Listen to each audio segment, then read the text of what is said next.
All right. Hey, everyone. This is me. This is Dee. Welcome to Everyday VR. Looks like things are working. Awesome. So, today, it's Sunday. I'm up in Vancouver in my Airbnb, as you can see. And I'm just going to be showing you, I recently set up on my Oculus Quest 2 wireless VR streaming from my desktop PC, which I'm very excited about because it works so well on the Quest 2. If you've tried it on the Quest 1, trying it on the Quest 2 over Wi-Fi 6 is on another level. It feels like a wired headset. It is phenomenal. And that's what I'm going to be demoing today. I'm going to tell you a little bit about how I set it up while I do that. And feel free to ask any questions you have in the comments. And I'm ready to go. Let me just go ahead and jump in headset.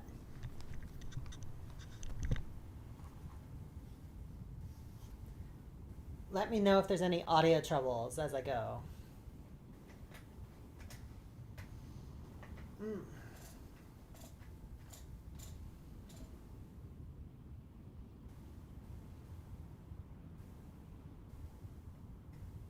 Got to get it nice and tight so it doesn't move around when I shake my head.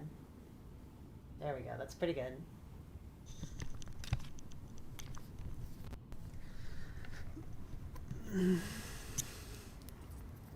All right. Gonna go ahead and plug this into my Quest. It's a little tricky to do this while I'm wearing it, but I know where the hole is. Hold on. Should be right here. There we go. All right.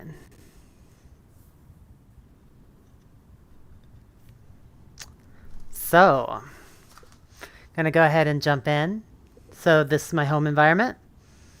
And I'll explain a little bit about how I set it up. So first thing you got to do, you got to go to the store and you got to buy virtual desktop because you do need to own it to do this. It's not that expensive. I already own mine. So you go to virtual desktop in the store, you purchase it. Then once you own it, yes, virtual desktop, I get it. Then once you own it, you're not going to be able to directly use your virtual desktop. You're going to need a couple extra things. So first of all, you're going to need to install. So there's a special update for virtual desktop that you cannot install through the Oculus Store because it's forbidden by Facebook. And you're going to have to install it through SideQuest. And you can find a guide about how to do this on the web. Basically, you install SideQuest, you set up developer mode on your Quest, and then you find the virtual desktop add-on in the SideQuest store and you install it. Once you've done that, that will unlock the game streaming functionality, which is normally not included with virtual desktop. Then, finally, you need to have a good router. It doesn't have to be a super expensive $300 fancy router. Mine was only like $80, which, you know, I know that's still a lot for a lot of people, but in terms of like a Wi-Fi 6 capable router that can do totally wireless VR, that can turn my Quest 2 into a wireless PC VR headset of high quality, I think that's very much worth the price, especially considering it's like literally the same cost as a Oculus Link cable. Okay, so virtual desktop. So virtual desktop, it sees my two PCs on my local network here. This is my streaming setup. It says, just finished watching your previous video. Welcome, Vincent. Bonjour. Was watching the part about virtual desktop when I got the notification. Yes, the odds are truly astronomical. I am glad that you made it and that you're here just in time to see the virtual desktop action live. So virtual desktop, for those who aren't familiar, literally is what it sounds like. It takes your computer, your virtual monitor. It'll be a little more obvious if I switch to the computer room environment here. It takes your real life computer and it puts it inside of VR. And this will work even if the computer is not necessarily in the same room, as long as you are in the same room with your router, so you can connect to it over your local area network. You can use virtual desktop over the internet, but it kind of sucks. I recommend only using it over a local area network. I mentioned I'm in an Airbnb room here, so I'm connected to the internet over Wi-Fi. My internet's not that great. I mean, it's pretty good for an Airbnb, but it's not like the gigabit internet I have at home. Nevertheless, virtual desktop still will work spectacularly because your internet speed does not matter when it comes to wireless VR. All that really matters is the speed at which your computer, your PC that does the VR rendering is connected to the LAN, which should be over a wire ideally, is connected to your router, and then the speed at which your Quest 2 is connected to your router wirelessly. You want to be connected from your Quest 2 to your router over Wi-Fi 6. That's very important. The Quest 2 supports Wi-Fi 6. It's much faster than any previous version of Wi-Fi, which is really what makes this like real-time PC VR feeling wireless VR possible, is that Wi-Fi 6 speed.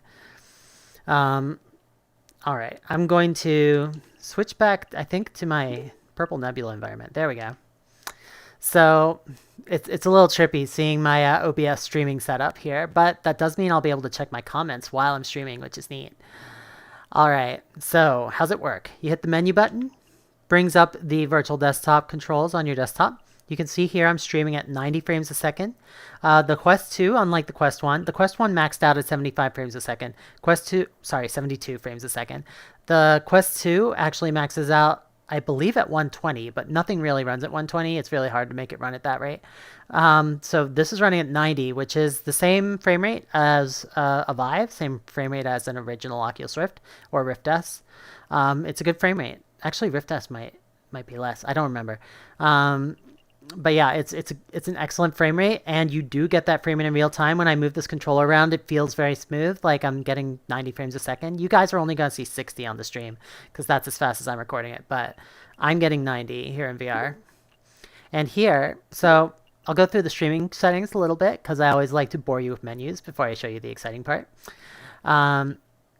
So here are all the game streaming settings. So Virtual Desktop's version of wireless VR streaming is very customizable. I'm not super clear on what the VR graphics quality setting does.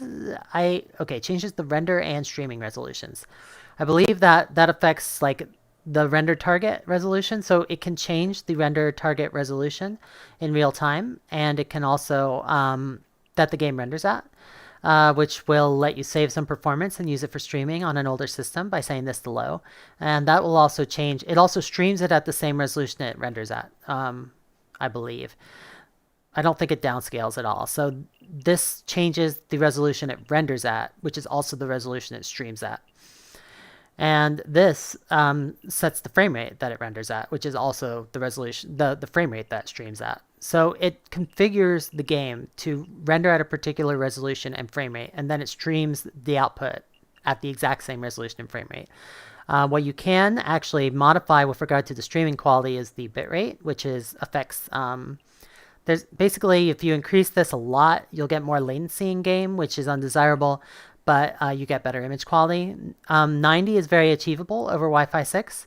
Over a slower Wi-Fi, you might want to turn this down, but I don't recommend using this over anything other than Wi-Fi 6.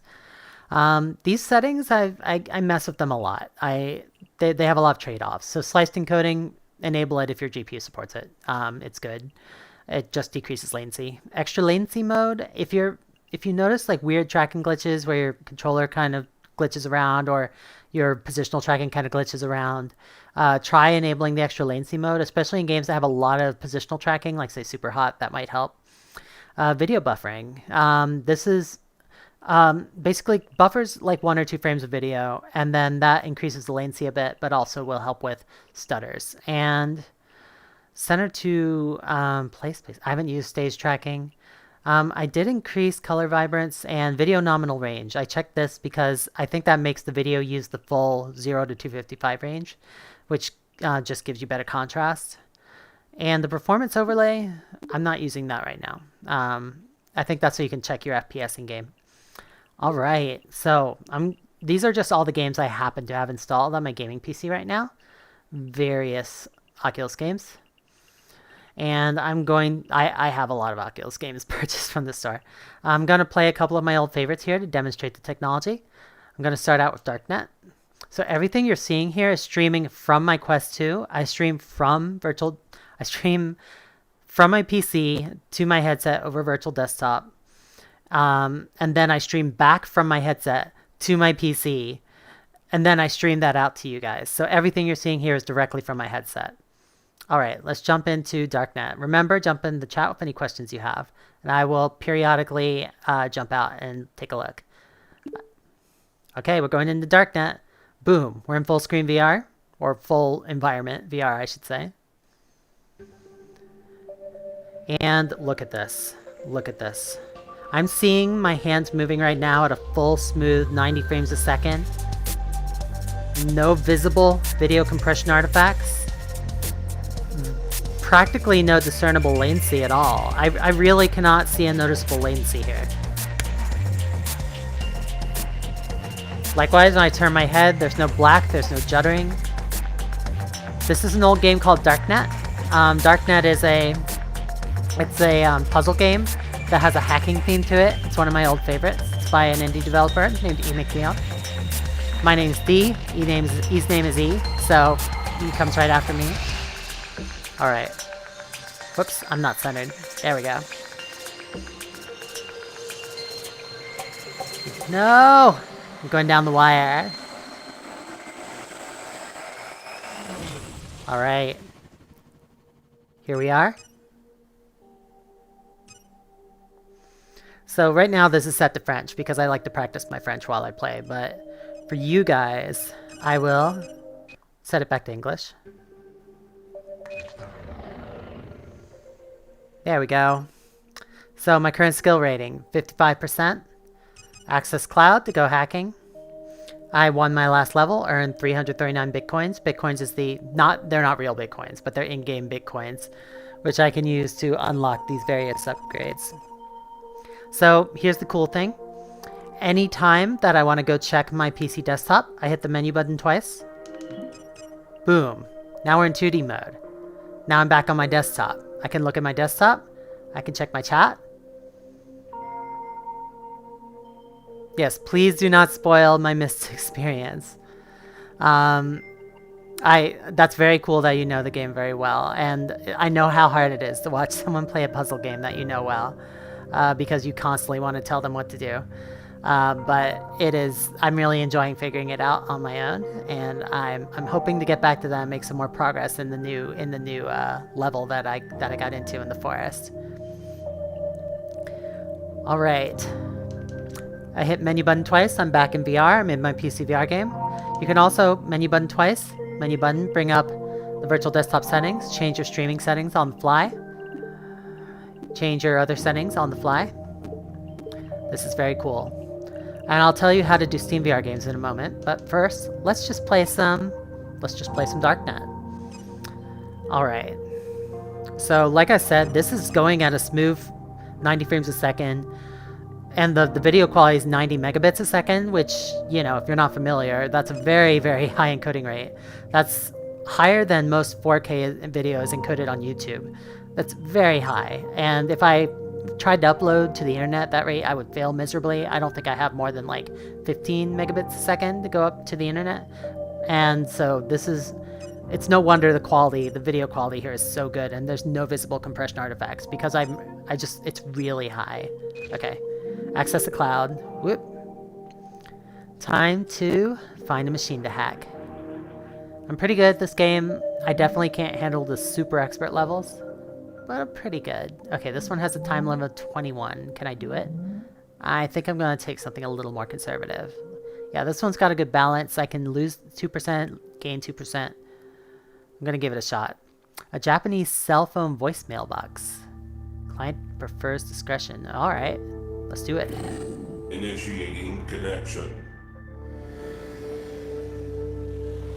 So now I'm going into this Japanese voicemail box server, and I'm going to hack it by solving puzzles. I love Darknet. Darknet was one of the few titles available on the go that I really loved, because it is really designed for seated VR. And these virtual environments are just so aesthetically pleasing. Okay, so just to explain how it works, there's 4 kinds of attacks you can do. There's viruses, which are your main tool you use to solve puzzles. There's hydras, or I should say hack nodes, There's hydras, which let you quickly hack a bunch of nodes in an area that are connected. There are worms. Worms are a little complicated. Exploits remove the shields from a node. And then worms, they go through the network and they seek a node, a powerful node, and then they remove the shields from all the adjacent nodes. So that's how it works. And I'm gonna, I have some starting funds, 20k. I'm just gonna buy a second virus. That'll help me out. And I'm also gonna buy one hydra. These are cheap. I'll show you how those work in a second. So I have 20 minutes to hack this, 21 minutes. And here's how it's gonna work. So the end goal, where is it? The end goal is this guy, the root node. There's some critical data in here I'm trying to hack.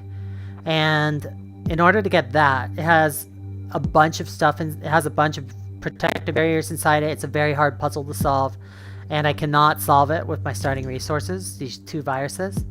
So I'm gonna have to buy more viruses. So this is gonna require money. I lose all the dollars I earn during the level when I end the level, but I keep the bitcoins. But so I have to earn dollars during the level, and to do that, I have to complete these easier puzzles, and that'll give me some money. And then I can use the money to purchase upgrades and complete harder puzzles. It's good to look around and figure out what you're going to do before you start the counter. So this one is worth about $1 million. It's a little harder to get to. I'm going to see if there's an intermediate one like this one. This one looks pretty hard to reach though, because it's got this guy and this guy in the way. 343. This guy's also a little hard to reach. 325k. Then there's this guy who's also $1 million. Looks a little easier to reach, only 2 away from this small node. Whenever a node is blue, that means that it's giving shields to its adjacent nodes. So this guy's blue, that means it gives this guy a shield, and this guy a shield, and this guy a shield, and this guy a shield. Ice means you have to use an exploit to reveal the mode, otherwise you cannot enter it. Exploits again are these guys in the store. And let's see. Are there any other good nodes I can break into? I think there's only that one big money node, so I'm really gonna have to get that one. Alright, I think I'm good to go. Oh, there's a second big money node. Okay, I think I'm good to go. So I'm gonna start out with these easy ones. The ones with the green triangles have more money. So this one's 1,000, this one's 11,000. But they're about the same difficulty. So before I jump in, I'm gonna check my comments. Yeah, I hope that Facebook is going to do an equivalent kind of wireless VR feature. They're definitely going to, whatever they do, it's going to definitely have to be easier to set up, because like setting up virtual desktop wireless, it's actually not as hard as I thought it was. I just have to install the one side quested module on virtual desktop, and then I have to get a Wi-Fi 6 router and just plug my PC into it and connect to it with my Quest. By the way, this is very important. Before I forget to tell you, do not connect any other wireless devices to your Wi-Fi 6 router. If you do, your wireless VR will suck. Don't do it. It has to be dedicated just for the Quest. And you can connect your wireless devices to another wireless router if you want to, like your phone and your tablet. Alright, anyway. Let's go ahead and start. So as soon as I start hacking a node, it starts the timer. Boom, I got the data out of that one. Okay, now that I have that data, I'm going to use my Hydra that I bought earlier. I'm going to put it in that node. It's going to travel through these purple links, spread out to all the places it can reach. It gets stopped by the blue shields, but it gets as far as it can. That just earned me a bunch of money, which I can use to buy 2 more viruses. Okay, now. What am I going to do now? I don't want to get the $1 million yet, because I don't think I'm strong enough yet. Instead, I just unlocked all of these, which made this node quite weak. So I think I'll be able to get to that 300,000 node. Okay, you can see this puzzle is much bigger. It kind of covers my whole field of view here. What am I going to do? I'm going to use one virus to take out these 2. One virus to... Oof, what am I going to do? One virus to take out these 2. And then this one will take out some of these shields. Okay, cool. This is not gonna work.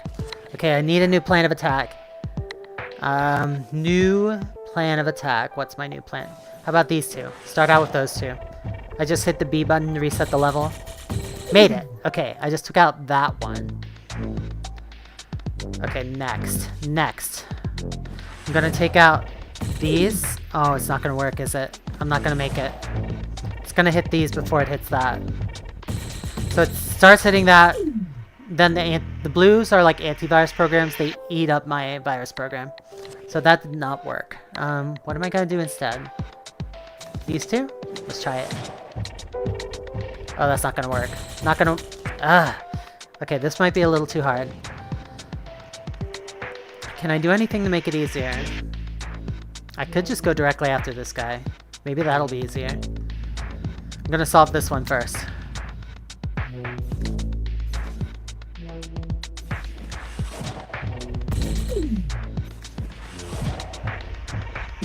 Got it. Okay, so that's gonna take away one of the shields. I'm gonna do the same thing on this one. That should take away the remaining shield.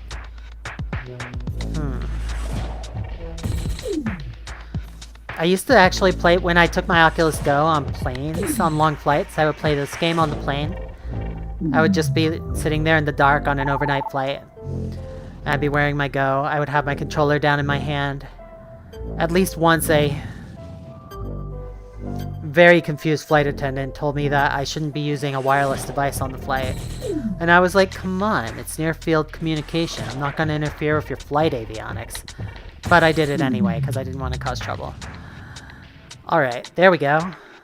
What is that? Sentinel? Sentinel?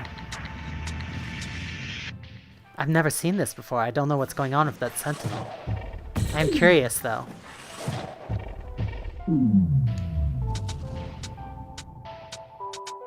How curious. I've never seen this Sentinel thing before. I wonder what it is. Alright, I'm gonna try for this money now. Oh no! It's taking back the node! It's undoing my capture! You bitch! You... bitch. I don't believe it. I'm not a big fan of this Sentinel guy. Really, just not a fan. So I don't get any money for doing it again, because I already did it. This is not the best day. Okay.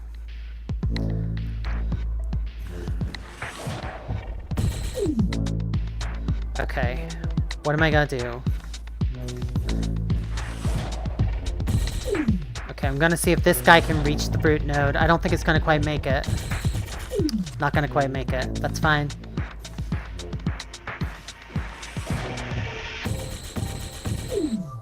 Okay. Oh no, now I can't make it at all because I hit the black hole. Black hole erases part of the grid. Alright, I think maybe this guy can make it all by itself.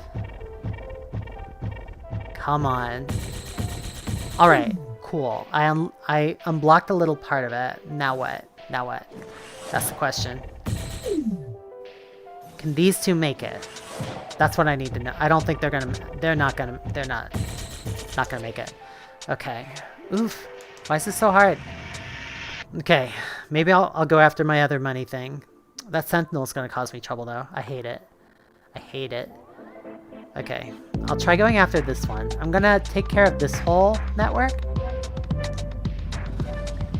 I just need one to insert a Hydra into. I like how this, as a puzzle game, it has like a micro level of puzzle and a macro level of larger puzzles, so you can have both tactics and strategies. Alright, so I'm gonna get all these. That's gonna start removing some of the shields around this area, which is gonna make it a little easier to get some of these nodes, which I need to unblock the nodes close to that one. I don't know if I'll be able to do this in 21 minutes. I'm gonna try. Alright. One more. Let's see. That was not helpful. I'm just gonna have all three of these go together. There we go. So you can do them one at a time, or you can do them all at once. It's really up to you. I'm gonna leave the Sentinel on the other side. Okay, this yellow thing is a path. If it touches it, it'll go all the way up the path, which will help me reach the root node. So I'm gonna take advantage of that.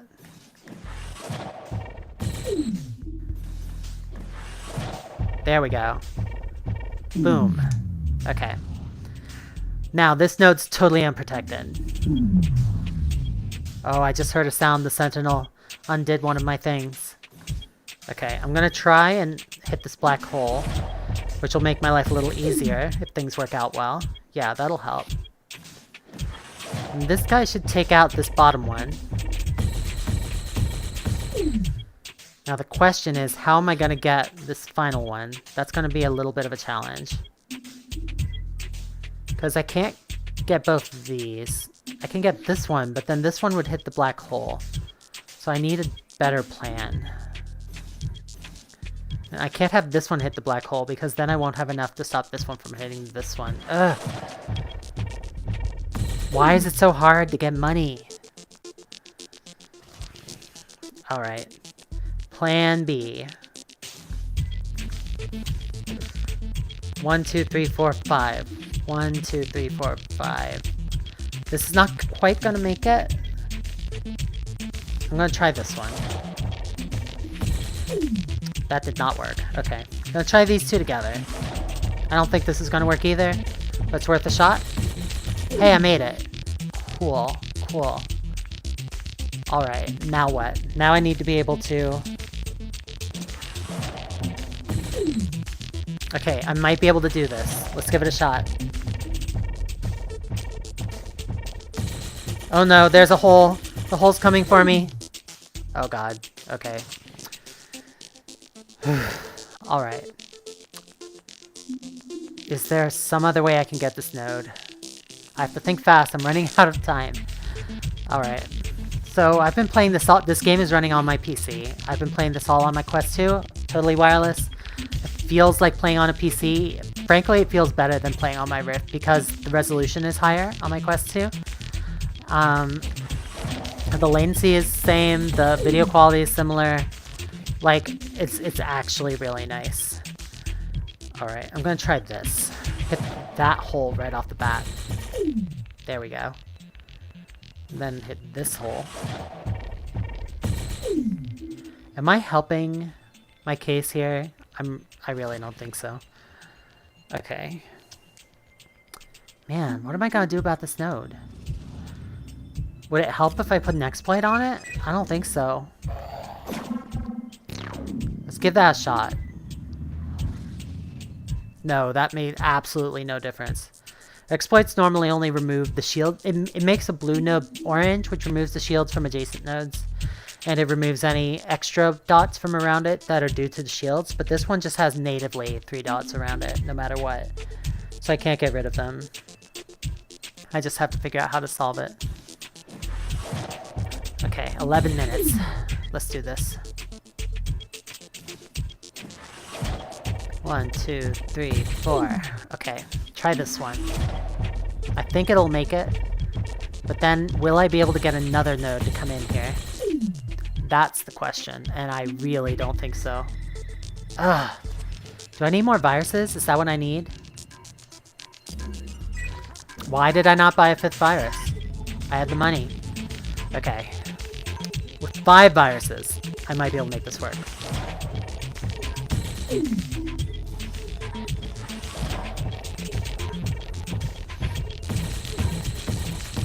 Okay, now, let's do it. Boom. Okay, that cut off these. That's great. That's great. So go 1, 2, 3, 1, 2. Okay. Oof, is there even a way to do this? I don't know. I really don't. Okay, I'm gonna give this a shot. Fingers crossed. Oh, it hit it. It made it. Okay. The propagation takes just a fraction of a second longer. So I think I'm gonna get the node. Yes! $1 million. It's all mine. Okay, cool. Let's buy more viruses with that money. That's what I really need the most. What else can I get here? I can get... That's probably some more good money. But should I go right for the root node right now? I think I can. It's only protected by 2 nodes. So the first thing I'm gonna do... Okay. I'm gonna go in one of these little nodes.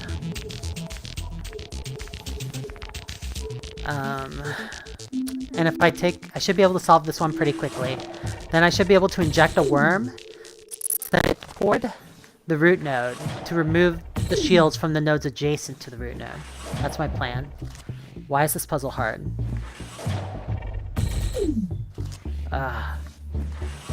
Come on. With 8 viruses, this should be a piece of cake. Oh, okay. I just slipped in right between the viruses there. Fortunately. Okay.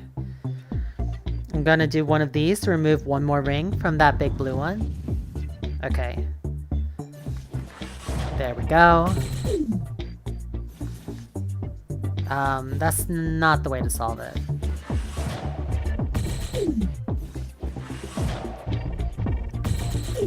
There we go. Got it. Okay, now this blue one has no more rings. Let's move in for the kill.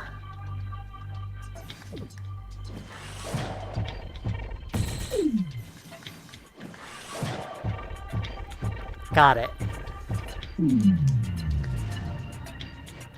Okay, now I should be able to inject my worm right here. Let's do it. See if you know where to go, worm. Sometimes the worm goes the wrong way. Yes! Worm went straight to the root node. That reduced these two by 1 shield. I think I should be able to tackle these two directly now. Okay, cool. I have plenty of viruses. I can just go wild. Made it! That takes... There's no more shields on the root node. I can go straight for the root node now. Okay, the root node natively has these 2 dots around it, but I should be able to sneak around those if I just come from the top or the bottom. So let's give this a shot. I'm just gonna clear out this whole area. I don't want any trouble. There we go. No trouble, no trouble.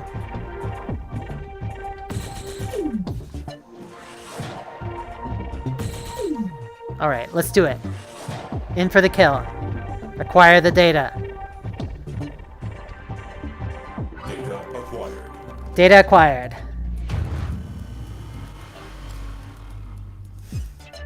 387 bitcoins earned.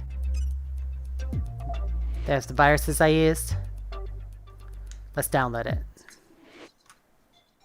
Prepare for direct download.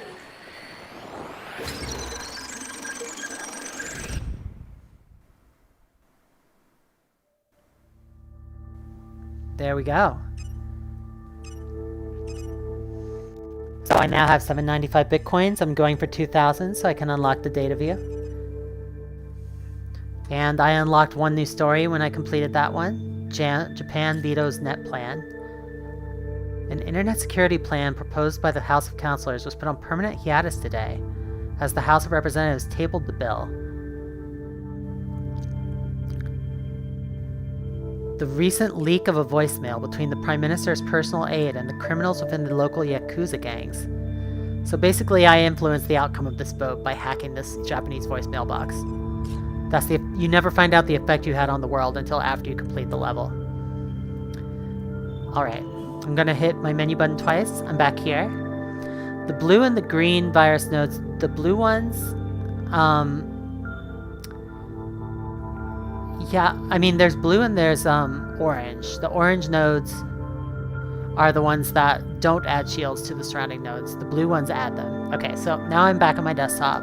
Gonna hit my menu button. Just go back to games, hit X on Darknet, it'll close it for me. This is the easiest way to close a game. Okay. So now I'm going to show you how... Oh yeah, I forgot that.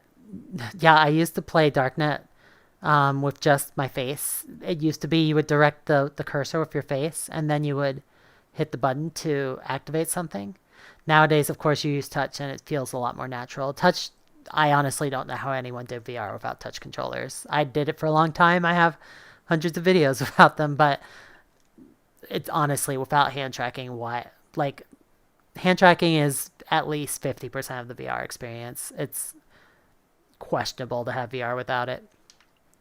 I think that was one of the big things that the original HTC Vive got right is like really making clear the need for hand tracking in VR as well as room scale VR. All right. Next, I'm going to show you how Steamvr works. So Steamvr, you bring up virtual desktop, you click launch Steamvr. You wait for a few minutes. Boom, I'm in Steamvr now. Everything's still super smooth. These are the Steamvr virtual touch controllers. So you'll see they like echo all of my little motions. When I hit the B button, they hit the B button. They even, the analog press of these buttons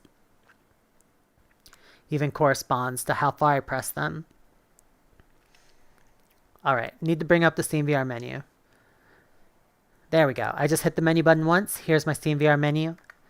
I'm really looking forward to playing Half-Life Alyx. Now that I have wireless VR set up and it's high quality, I'll be able to play this on my Quest 2 totally wirelessly, which I'm super excited about.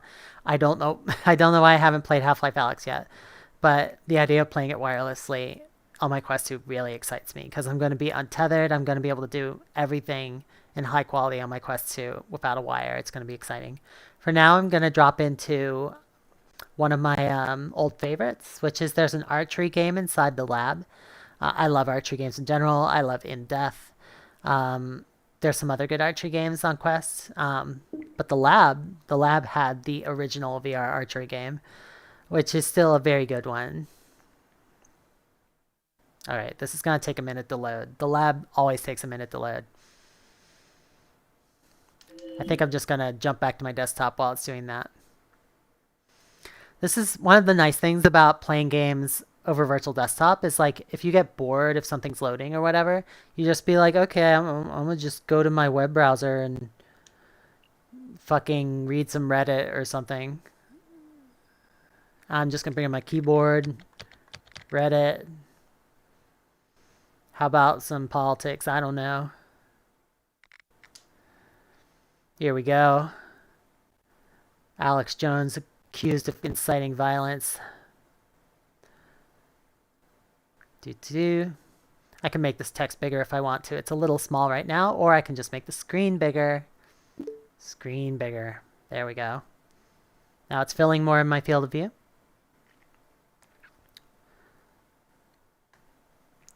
All right, then I'm gonna just close this.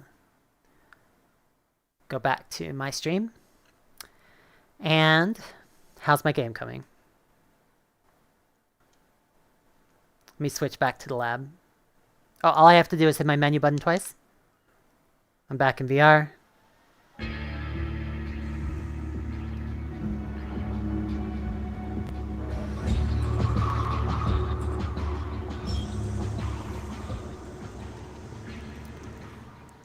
Loading the lab. I don't know why the lab takes so long to load. It has really long loading screens. I like how the loading screen has this isometric view of the level.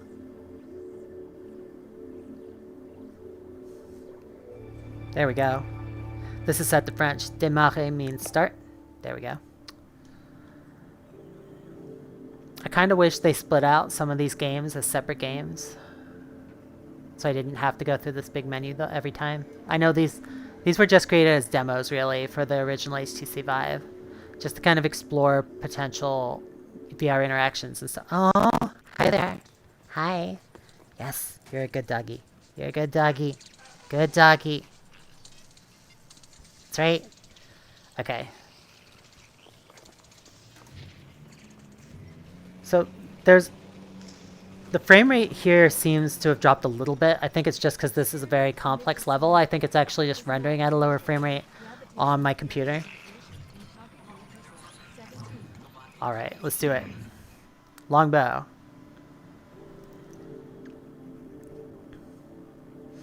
I love that I have this wireless VR now because I have a huge library of literally hundreds of games I bought on the Oculus Store and on SteamVR. And I can play them all on my Quest 2 now. It's amazing. So my frame rate's back to normal now. I can see this my hand moving at 90 frames a second again. Let's do it. So it's going to be a little hard to play because I'm sitting on my bed. This has been more of a standing VR game. But I'll give it a shot. There we go. Whoops.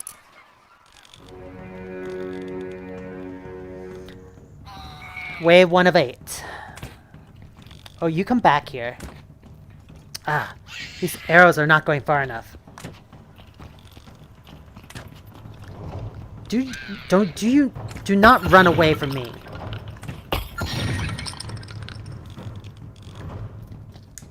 My frame rate's still pretty good. There we go.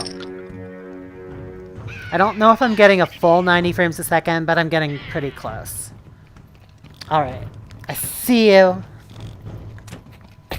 Yes. I don't know if you guys remember this game. It's a classic. This is from back in the days when the Vive first came out. I've never made it that far in this game. This is definitely one of my first times playing it wirelessly, though, which is very cool. Stop! My gate! You bitch! There we go. There we go. Healed my gate.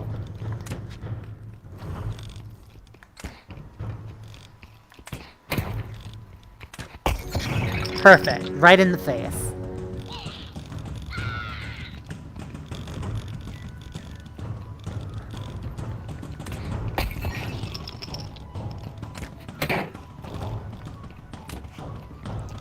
Hold still. There we go. The first few waves, pretty easy. I think I get a break after the 8th wave. And then there's more. Oh, it got deflected by his axe. I can see so much more detail on the Quest 2 in this game than I could ever see on my original Rift or Vive. It honestly looks so much better. The pixel density is just so much higher. There's so much more clarity on all the letters. Like when I read that text right there, it's just so clear. I can even tell the font style and everything. How did that guy accidentally kill himself? I must have left an arrow over there and he like walked into it. There we go.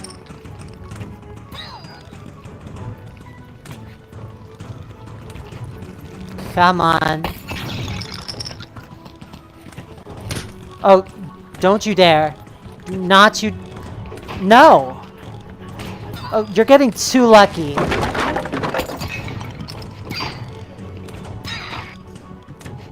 There we go. I need health.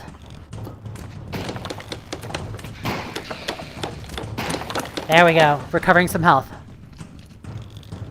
Okay. Whenever you hit the balloons, you recover health. The aesthetic of this game is really not like any other game I've played in VR. They've got these... It's kind of a test lab environment, where these guys are kind of like virtual test subjects. It's a really interesting art aesthetic. There we go. Perfect. Give me that help. Yes! Alright, I did not think I was going to make that shot. It's like, the balloons are nice because they give you something to do between rounds when you're waiting for the guys to get closer.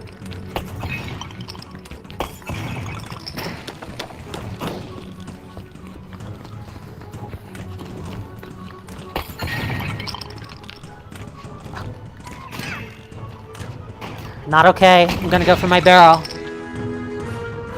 Horde vanquished, but it's not finished.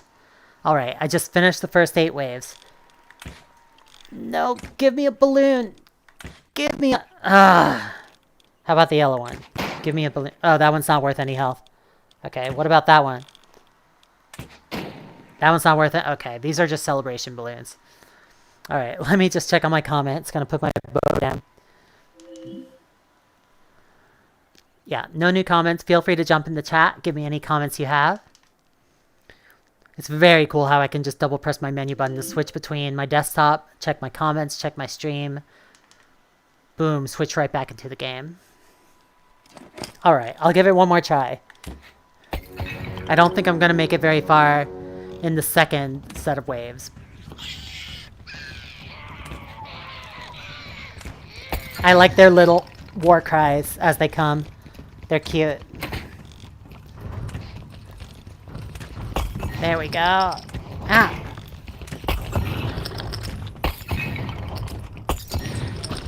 No! Bad. I'm getting better at this game as I'm playing more archery-related games like In Death. But I'm still not good. There we go.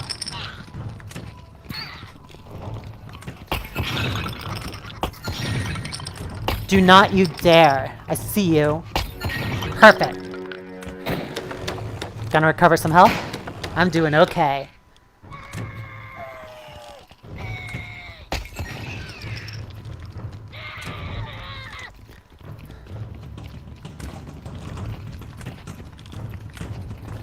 Stop! Alright, there we go.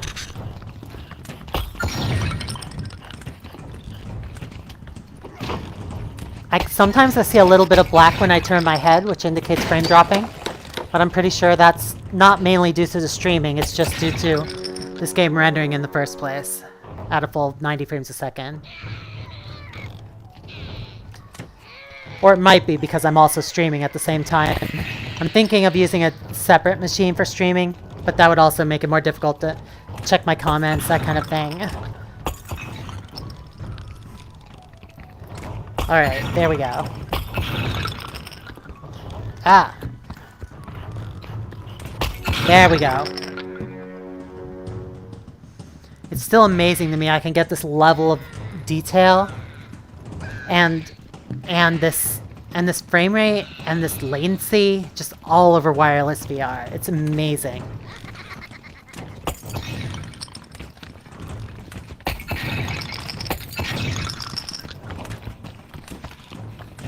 Oh, do not, I see you. That was close.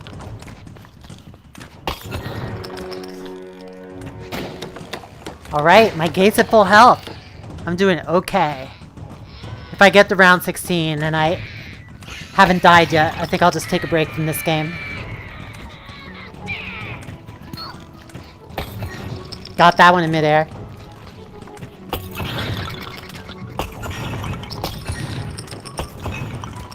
Yes! I'm so good. I don't even need any help. Alright.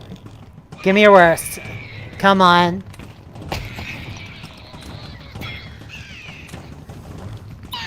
This is just a little demo. It's not really a full game, but I really enjoy it. I love the feel of it. I love the shooting mechanics. Like, I feel like they could have turned this into a full game if they wanted to.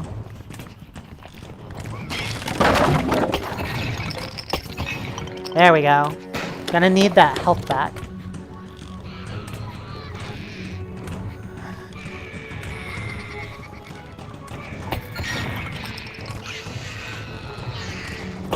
These guys do like flips and stuff as they come at you to try and dodge your shots, which is pretty cool.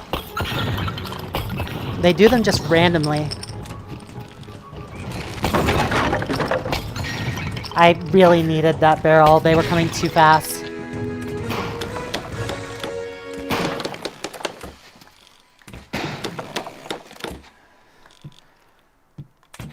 Okay. I think I'm doing pretty good at this game. I don't think I've ever done this good at this game, which just speaks either to my increase in archery skill or just the fact that this headset has so much better like resolution and precision and tracking quality and the fact that I'm wireless and don't have to worry about how far I turn and whether I'm tugging the wire, whether I'm wrapping it around my body. That's one of the great things about it is like with wireless VR like this, like I can just like if there's a game where I'm playing in 360 mode, I can just turn completely around and I can do it over and well, almost fell off my bed. I could do that over and over again. As many times as I need to. And I never have to worry about like twisting the wire around my feet, having to like turn back the other way to untwist it. All that stuff I have to worry about with a wired headset. I'm just totally free to focus on the game and not get pulled out of the immersion by the wire. I can hear my gaming PC working hard, doing all this stuff. Yes. Virtual Desktop does do warp on the Quest, so if your frame rate's not keeping up, like if for whatever reason, the game on the PC is only rendering at 40 frames a second, or only 50 frames a second, or even 30, it'll still send those frames to the headset and it'll render them. And if you turn your head during the frame, it'll update based on the rotation. I don't know if it does positional updates on the headset, but it'll definitely do rotation updates on the headset. So if you turn your head when the frame rate's low, you'll see a little bit of black around the edge of your vision. And that's the part that it couldn't fill in using the asynchronous warp. But most of the image will just stay the same, even if the frame rate starts to drop. I do notice some weird issues, like when I was in Windlands. Let me go ahead and exit Steam. So in Steam, okay, I didn't show you. When I'm in Steam, I can bring up the menu button. I can quit the lab by hitting this button. Or I can just exit SteamVR altogether by going back to Virtual Desktop, hitting exit SteamVR, which will also close any SteamVR games, I believe. But like, a good example of this is Windlands 2. I love Windlands, but I experienced this weird issue where I would get black frames if I tried to run Windlands at... Whoops. Itchy face. If I tried to run Windlands at the full 90 frames a second, I had trouble where I would get occasional black frames. And I think that's some kind of bug, some kind of issue. So I had to drop my streaming frame rate to, I believe, 72 or maybe 60. And then that helped a lot with the black frames. And it's still very playable at that frame rate, but I like to go up to 90 when I can. I think I'll see if I can reproduce that right now. Windlands. I love Windlands so much. I was playing this a bunch the other night. I did a informal stream on my Facebook page just to my friends. A lot of it. I was speaking French to my friend Jade, who lives in Quebec. What's happening? Okay, I seem to have accidentally... Oh, something went wrong with Windlands. What's going on? Windlands.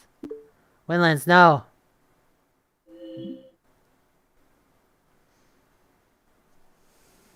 Okay, please work.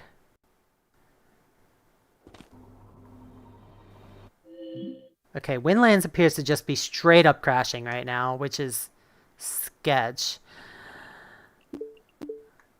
I'm going to try dropping it to low VR graphics quality. See if it'll start up now. Oh yeah, Windlands 2 is very intensive. It's always been. Even when I played it on my Rift, I had performance issues. Okay, please start. Now that I've lowered the VR quality, that'll lower the resolution that renders at. That might help.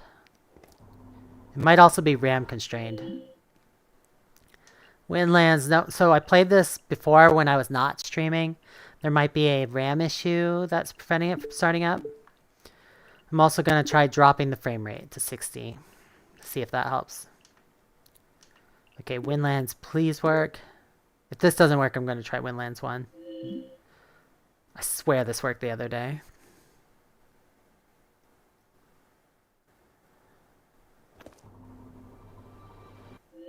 Okay, Windlands for some reason is crashing on start right now. Don't even know what's going on. This has never happened before. I'm going to turn this back to high. Going to see if I can just play some Windlands 1. Original Windlands. Original Windlands honestly has better performance anyway. It's a more optimized game. And I also kind of like the original aesthetic more. Whoa. I'm seeing a lot of black at the edge of my vision. Like it's rendering at a really low frame rate. I don't know why. This is... What is going on?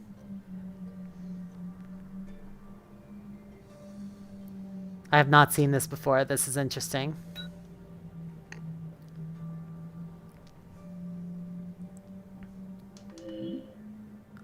Yeah, you can see there, it's jumping around. I don't know why Windlands is being like this.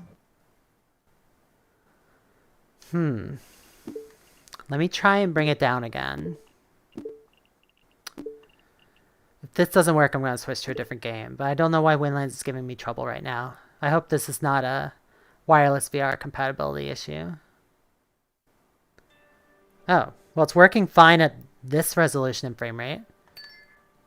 No issues anymore. I can't remember if the controls... Yeah, so I'm not going to play with keyboard, obviously. I can't remember if this version of Windlands has the touch controllers integrated. I hope it does, or if it's only the SteamVR version that has it. Let's give it a shot and find out.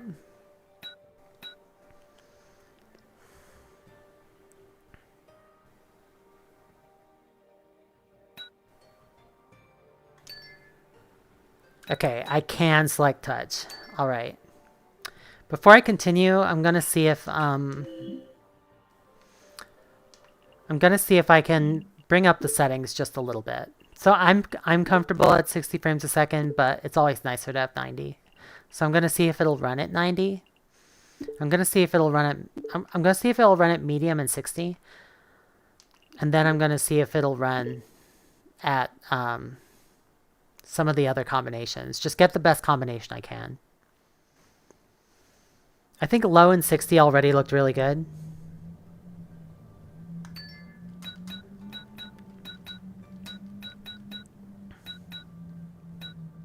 Okay, this looks fine. Gonna stop that. Okay, let's try medium and... You know what? I'm just gonna try high and 60. I think that should work out pretty well. Let's give it a shot. Unless high doesn't work at all. Some games, this might be a case of when the render scale is set too high, the game refuses... Oh, apparently it doesn't mind rendering at this resolution at all. That's good. I guess it's the 90 frames a second it can't deal with. In that case, what about 72 frames a second? What do you think of that?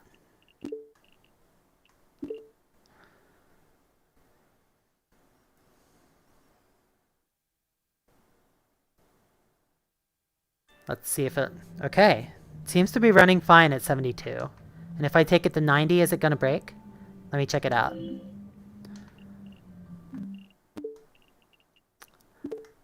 This is a little bit of the experimenting you have to do with wireless VR to make everything work properly.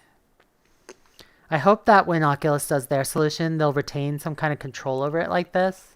Or at least they'll have, like, they'll go back for the legacy games and make sure they all work and that they have performance profiles for them so that they'll all work well out of the box. Their library's not that huge. I feel like they could totally go back and do that. So I think 90 frames a second is what's not working with this game. Let's confirm that.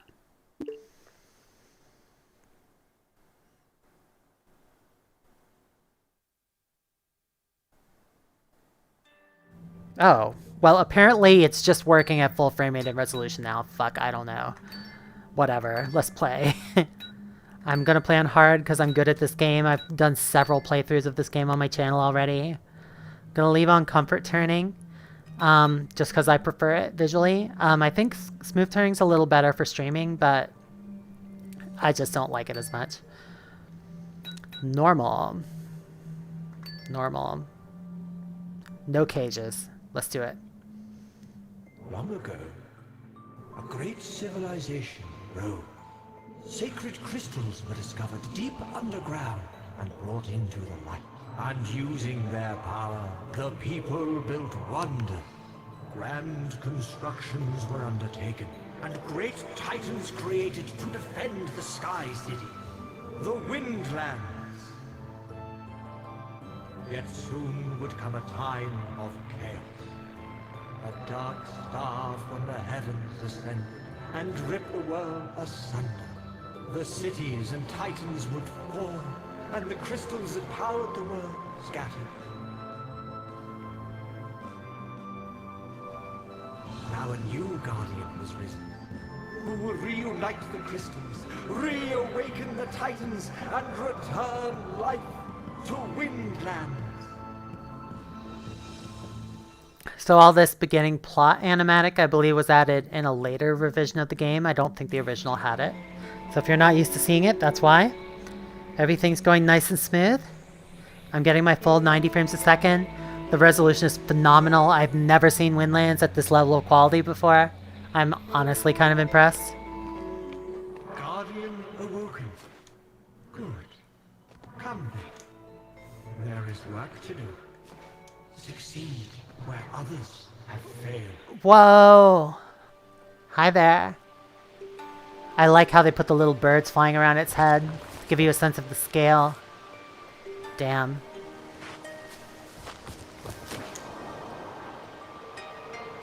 A little parkour to start out. There we go. I wonder what languages this one's available in. I think it's just...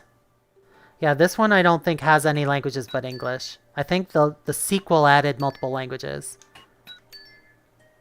Or did it? Maybe that one didn't have multiple languages either. Some indie games just don't do translations, like at all. Which is fine. After all, this game has very little dialogue or subtitles in the first place.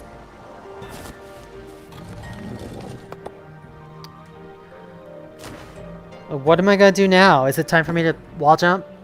Alright. There we go. Man, I forgot about wall jumping. I'm not sure if wall jumping's even a mechanic in Windlands 2. I think they might have taken it out for comfort reasons. But I enjoy it. Hooks. Tools of a guardian. With these you shall explore Oh. this broken world. Look how beautiful the hooks look on a Quest 2. Look at that detail. Yes. This game legit looks so good on Quest 2. I'm not even kidding. Let me just check my comments. Which graphics card am I using? I'm on a 2080. I think I'm not using the full graphical power of my card. I have a pretty strong CPU. Let me just check my system settings here.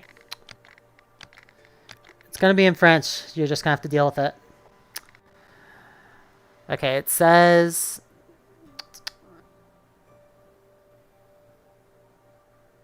components. That's not the right. Okay, I might not quite know my way around this one in French yet.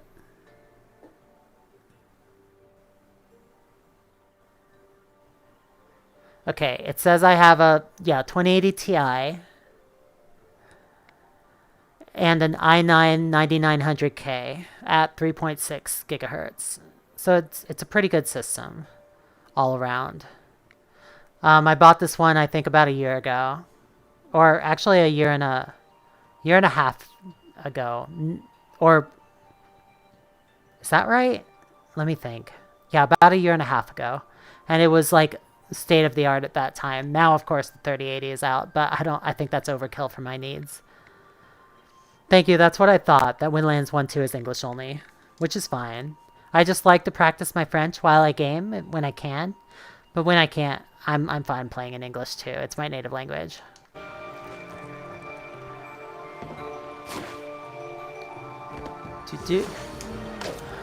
Ah, I love the familiar feeling of the Windlands 1 hooks.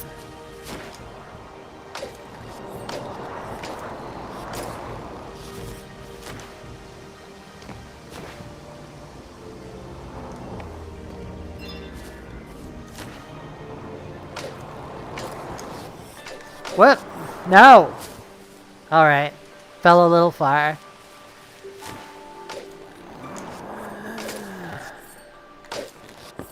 There we go. Once you really get used to Windlands, you really learn how to move yourself around. And it feels good just to have that much control of your body as it soars through the air. No! I say as I totally fuck it up.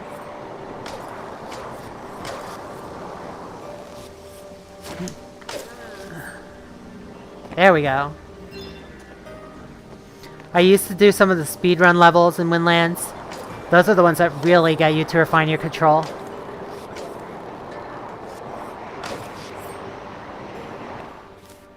You may be wondering who I am and where I am. Truly, I am no one, and those who we are reside nowhere.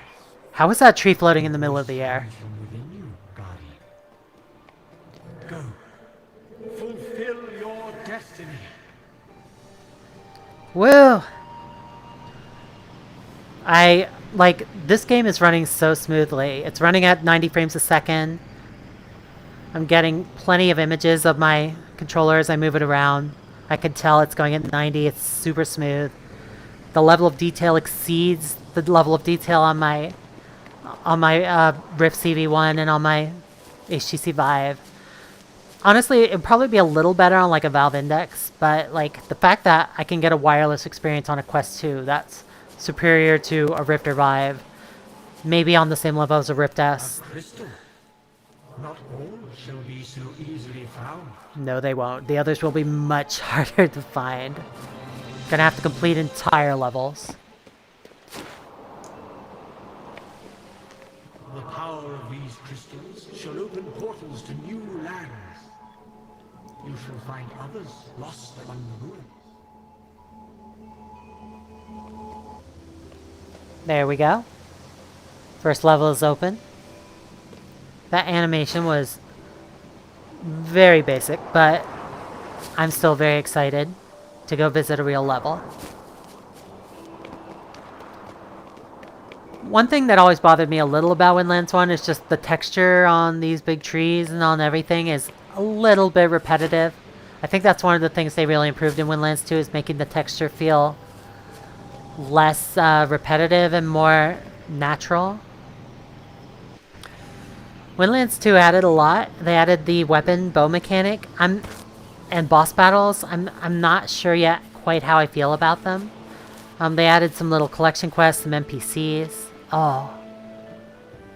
But to me, there's something always very special about the original Windlands and just walking into a big level like this and looking around and seeing these vast, vast skyscapes open up.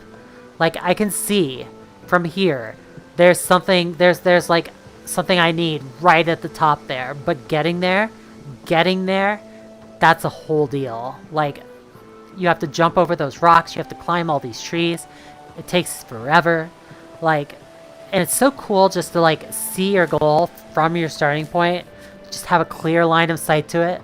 And then just be like, I have to get there.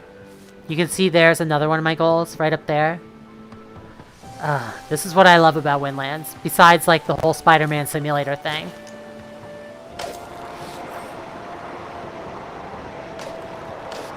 No! Stop! Rescue me. Okay, sometimes I get a little stuck. I thought I'd be able to reach that one, but I cannot quite reach it. There we go. And I'm not gonna make it. Not gonna make it. Okay, I'm okay.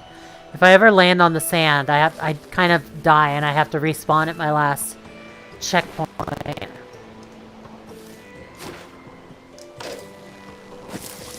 There we go.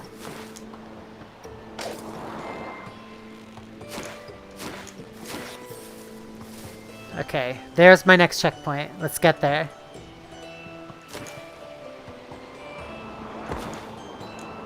Parkour!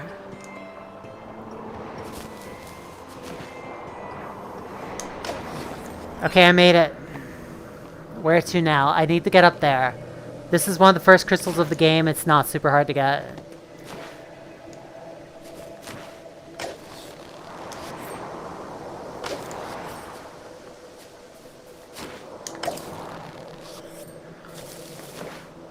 I like to use both of them at the same time because that just gives me a little more pull. But there's definitely situations where you should and situations where you should not use both of them at the same time. Okay, it's right above me. I just need to get up there. I cannot climb this rock face directly, so I have to find a path.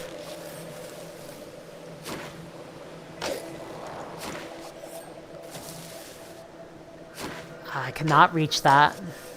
What am I gonna do? I guess I'll climb this tree. Whoops.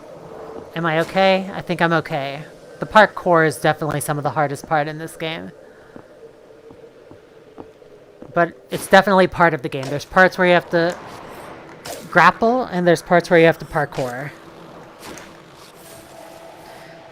This guide popping up on my controllers, I like it, but I know the controls. I don't think I need it there all the time. Can we just not? Can we just not? Show crosshair. It's a little more fun to play without the crosshair, because then you just kind of have to guess if you can make the shots. I might try that for a bit. Advanced ropes, oh god, advanced ropes are weird. I'm not sure if I would play with them. It's like they behave more like real ropes, you have less control over them. Total game time, challenge maps, show subtitles. Audio. Video. What is my video set to, actually? 8x. Yeah, so it's maxed out. This machine can handle Windlands 1.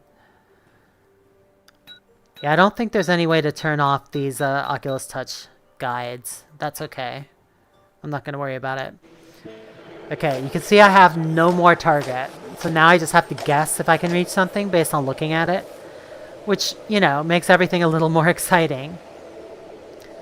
Ready, set, go! Oh no, not gonna make it. No! I'm falling, I'm dying. Alright. I deserve that.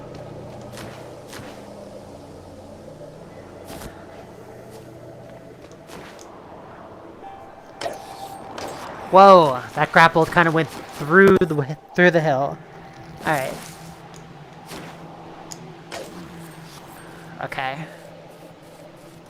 In the original version of Windlands, when you had a gamepad, you kind of had to aim with your face, which was kind of dumb.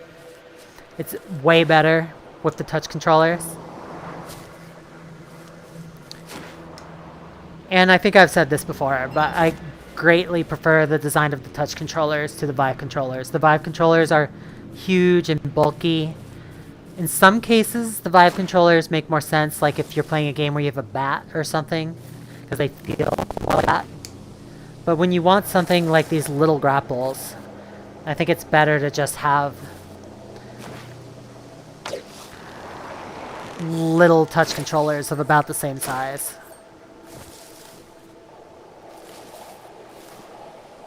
And jump. And no! Okay, I got a bush. I'm okay. Whew.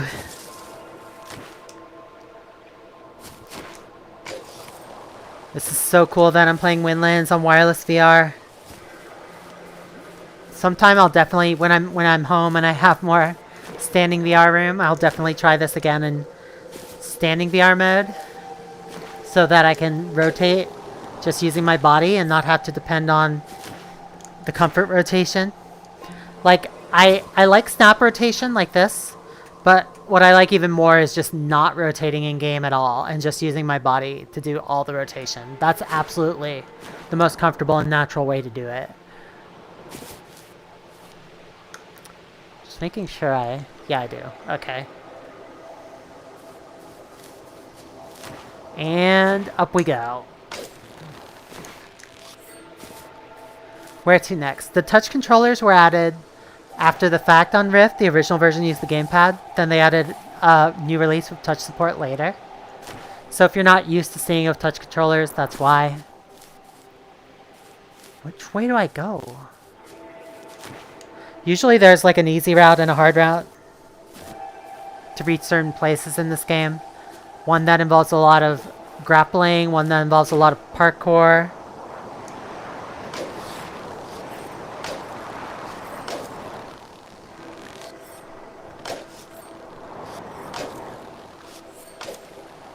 Okay, so far so good.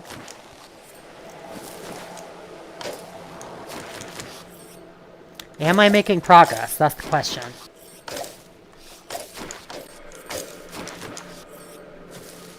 Okay. I'm definitely getting higher. That's good news. Can you take me higher?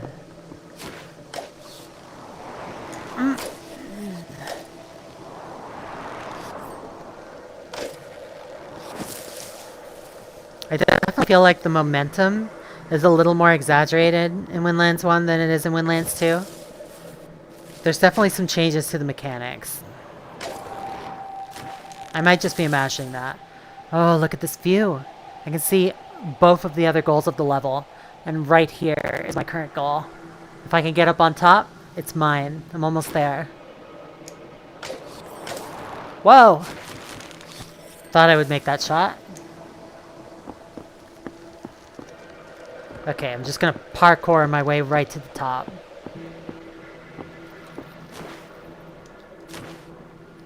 This is not working. Okay, I guess I have to go up for that tree.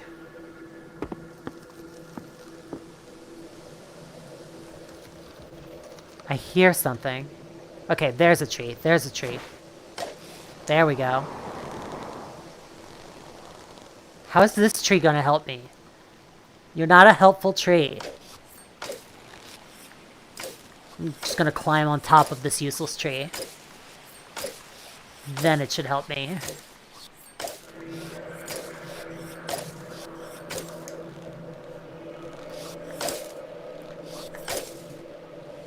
Windlands is absolutely one of my favorite games, VR games of all time.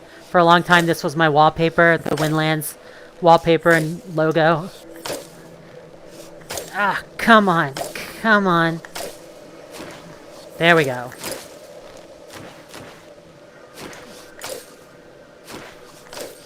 Ah. Okay, almost on top. There we go.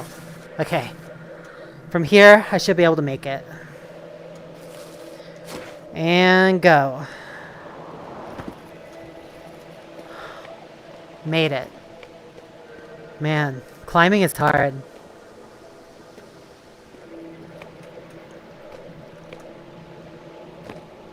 Alright, almost there.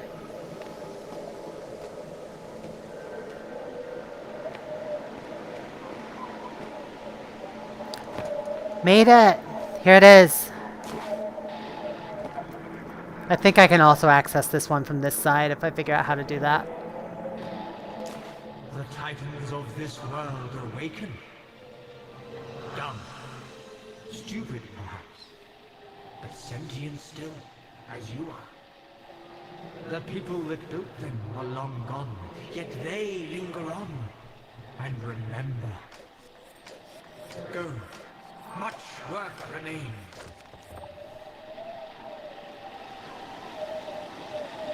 I'm gonna get that tablet before I go.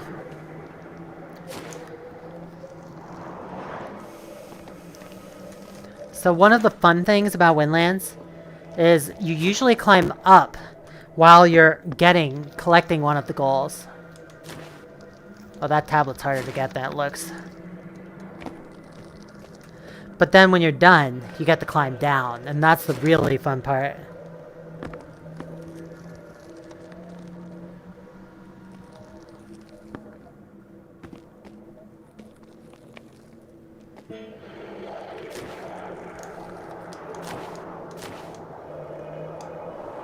Because when you climb down... Oh wow, I'm going to the hand. Whoa, almost made it. I think there's something inside that big tube in the hand. Look at the size of this hand.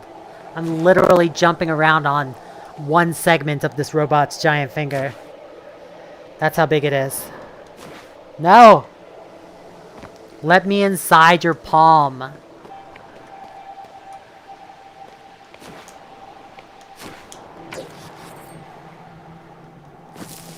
Okay, gonna make the jump from here. I'm pretty sure there's something inside there that I want. Yes! Give me the tablet. These tablets scattered through the land contain knowledge. Take them to the hub temple. On the walls reside panels, waiting for the histories of the past to be retold.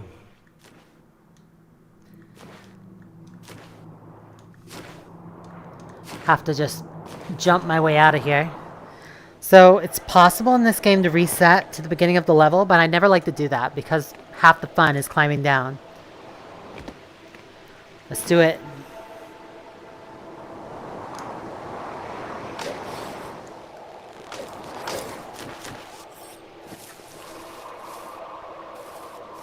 Alright, where to? Where's the beginning of the level at, anyway? I think it's over that way. Not gonna make that jump. Not gonna make that jump. Okay. Oh, wow. Okay, I guess I'll go around this way.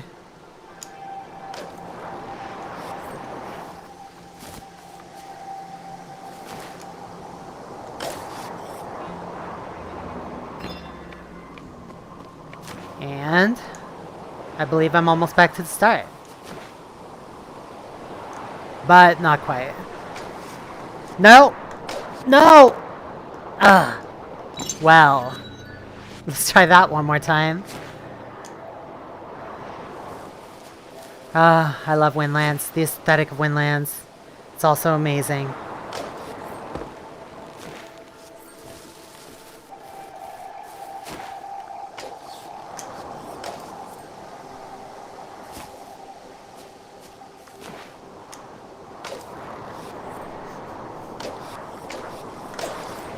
Okay, I got it. Whoa! Thank you. That was close. I nearly fell to my death. And I made it. Let's go deposit this triangle. The load times are very quick. I love it when... One of my favorite things in VR is just when a world feels very connected and all parts of it you can see from the other parts. You can walk directly from one part to another. And there's no artificial load screens. That's one of my favorite things. It's hard to do from a technical perspective, but it's very cool to experience. Even more so than in regular games.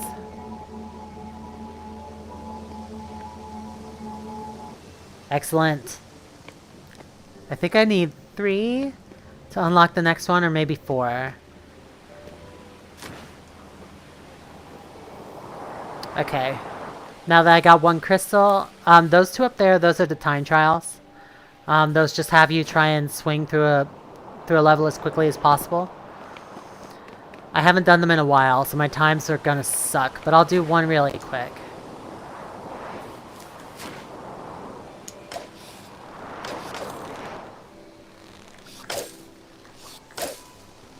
I'm really happy that this game runs at full resolution, 90 frames a second, on my Quest 2, completely wirelessly. This is such a personal favorite, and I'd be super bummed if it was just not one of the ones that works well. Not ranked yet. Alright, let's get ranked. Where am I trying to get to? Whoops, started the timer by accident.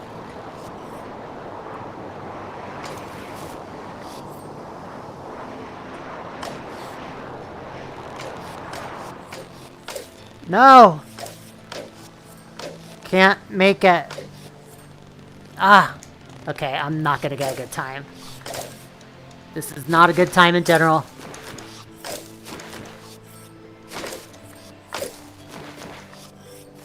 Okay. And jump. There we go. And jump. And jump. I'm not quite sure where I'm trying to get to. Okay, there's some balls. Do I want to get those? Is that the objective? All right. You know what? I'm gonna come back to this another time when I don't suck. Okay, I'm just gonna quick exit this game from the virtual desktop.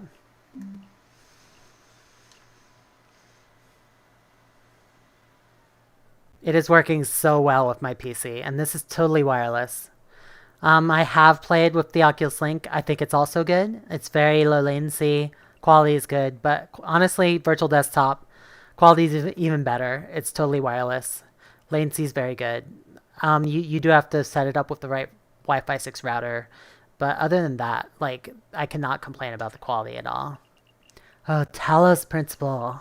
There's one I never got around to finishing. I would love to revisit that one sometime. Probably not right now. That's a pretty time-consuming one. Let's see. What else do I got here? Moss. I love Moss. Lucky's Tale. Do you remember Lucky's Tale came with the original? I don't even know if I can play this one with touch. Can Virtual Desktop emulate a controller? Is that a thing it can do? Input? Emulate gamepad on PC. Enable to play games with your gamepad. Use touch controllers as gamepad. Yeah. That's what I want. Do that.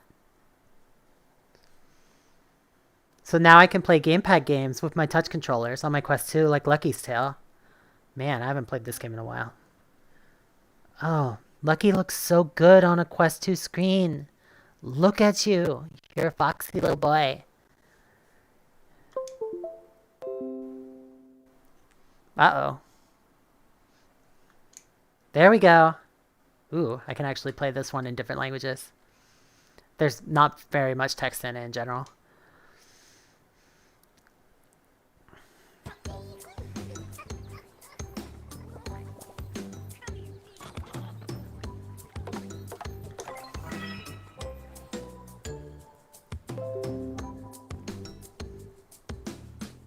Okay, so I just connected my virtual gamepad, which Virtual Desktop simulates. Now I can play any gamepad-based game in the Oculus Store just using my touch controllers. The adventure starts. Lucky went to save Piggy. Leaving his home, adventure waits, as well as numerous perils. Story mode. Oh, this looks so good. On a Quest 2 screen, all these little details. They're beautiful. Okay, let's do it.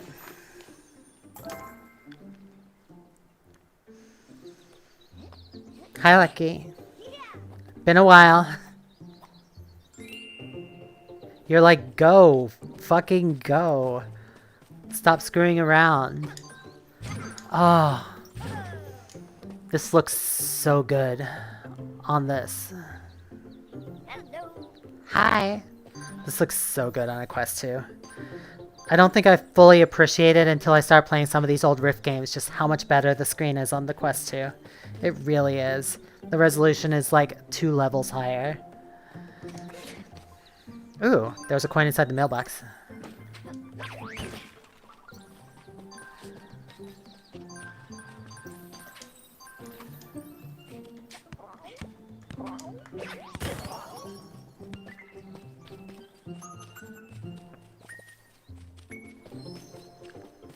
I like when the dandelions go off and their little petals scatter everywhere.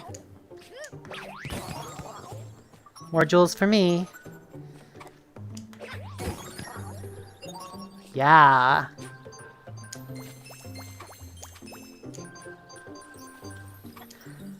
And like, people don't realize that when you buy a Quest 2, like, you're not just getting access to like a few games they made for the Quest 2. You're getting access to the entire Quest library, which was built up for the Quest 1 over its years of service, as well as every game built for the Rift, every game built for the Vive, every game built for the Valve Index. Like, literally every VR game can be played on the Quest when you take advantage of Virtual Desktop and or Oculus Link. And they're good. They work really well on this platform. Give me that.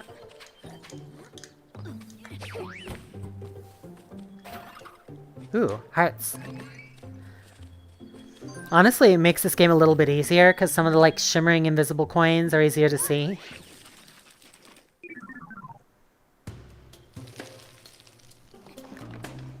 When I'm underground like this, Lucky actually gets a little smaller in scale.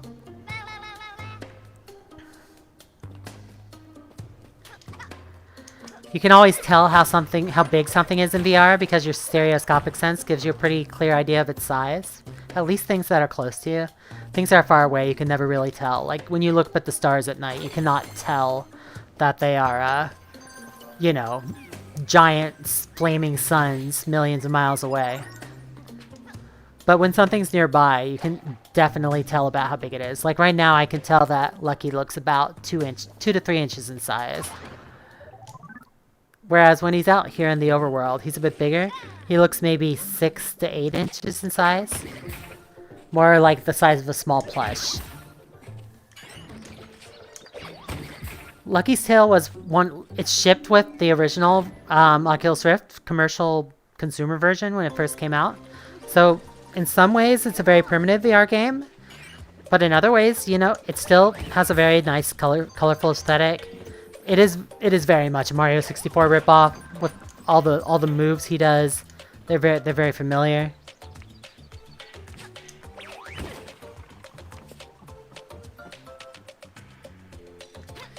But that's fine, you know. They took a formula that works, they made it work in VR, which is cool. Butterfly.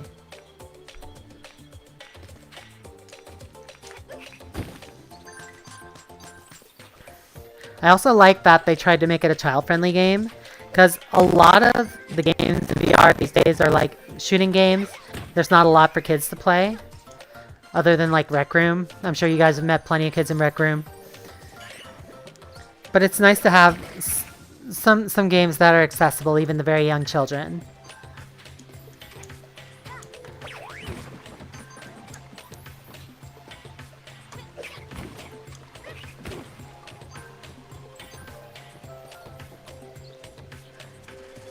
I can feel a little bit of shudder in the tracking. Definitely when I move side to side at this point. I might want to lower the resolution and or frame rate to get this to be totally smooth. But it's still not bad. Ow! I don't like you. Okay. There we go. Got a new life. Nobody can stop me now.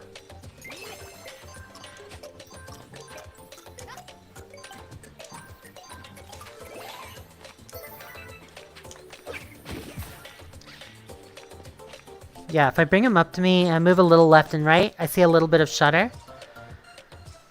If I want to try and fix that, I can go to... How do I get back? There we go. If I hold the menu button, it brings me back to Virtual Desktop. I'm going to try and mess with the streaming settings a little bit. Try extra latency mode to get rid of some of those tracking glitches. See if it helps.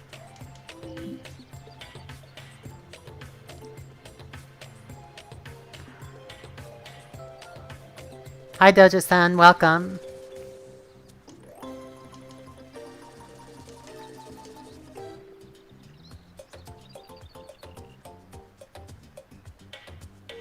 So when I'm in gamepad emulation mode, it doesn't work to just double press my menu button to go back. Oh, yes it does.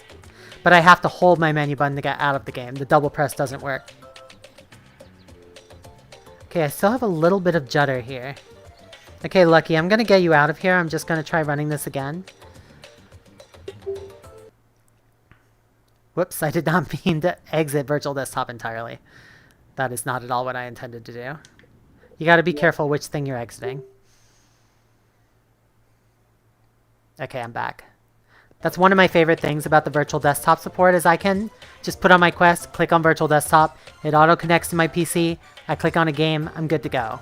It's like, it's super fast. There's no putting in a cable, confirming that the setup like there is with Oculus Link. You just click, click, you're good to go. It's very, very fast. Okay. What I meant to do, Lucky.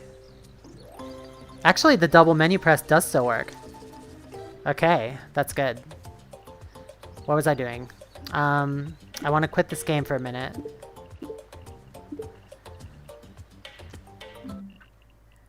And I want to see if I bring it down to...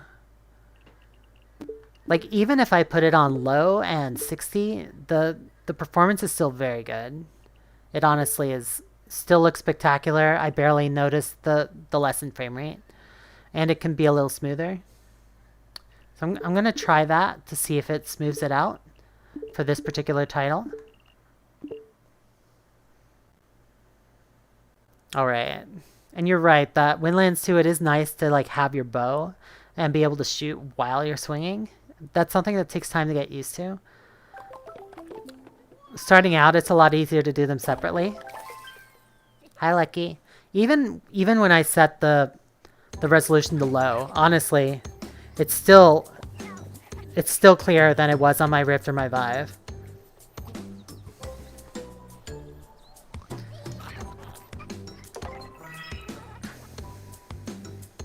Let's see how the judder looks now.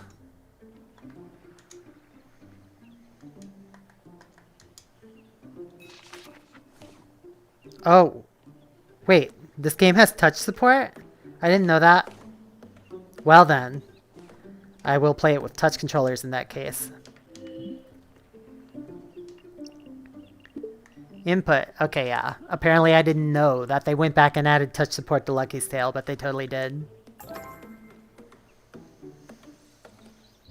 So I don't have to use the gamepad emulation on this one. There are some other games where I really do have to use the gamepad emulation though.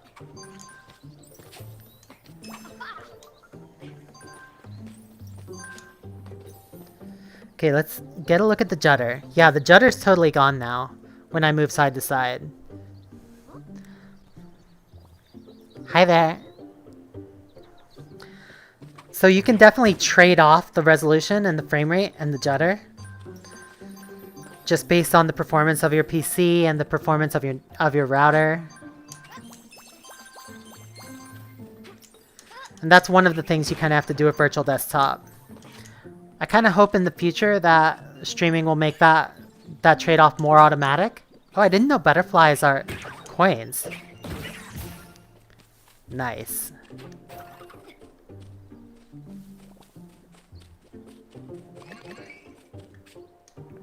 I'm just gonna skip the cave this time. Hi. I'm gonna try this next area. This was where I really had the judder issues and see if they still occur here.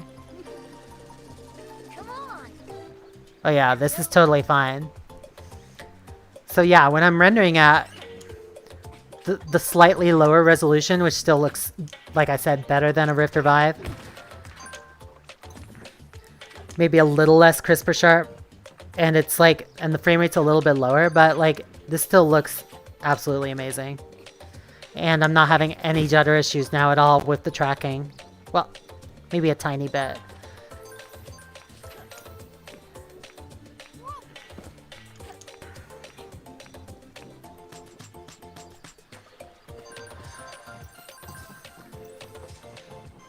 Like I said, I hope in the future they'll automate this process so that you can,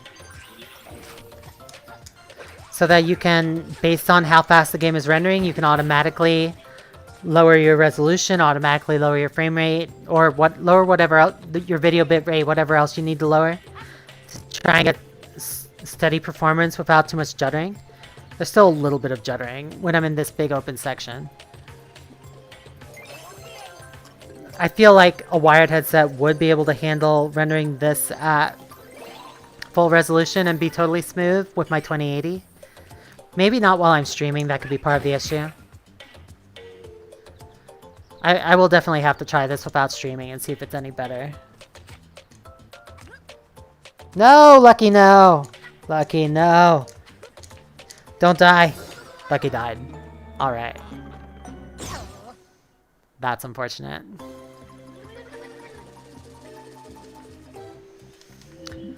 Alright, I'm gonna get out of here. I'm gonna try another classic game. Kittypocalypse is another one of my classic favorite games that I used to play a bunch. And that's one that I already checked. It does not work with the touch controllers. It was never ported to the touch controllers. But with the gamepad emulation, I can play it. Let's do it.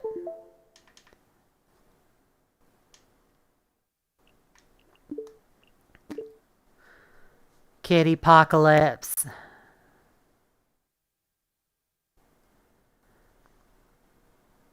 You know what? Before I play Kittypocalypse, I'm going to turn my performance back up. 90 high. There we go. Kittypocalypse.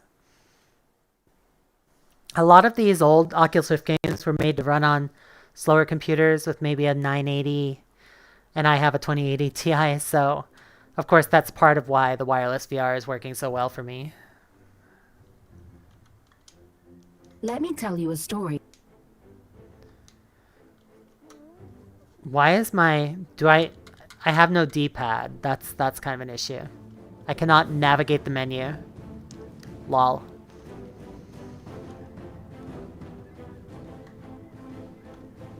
Yeah, it looks like they don't emulate the D-pad, so I can't fully navigate this menu, but I can still play. I can still play a level.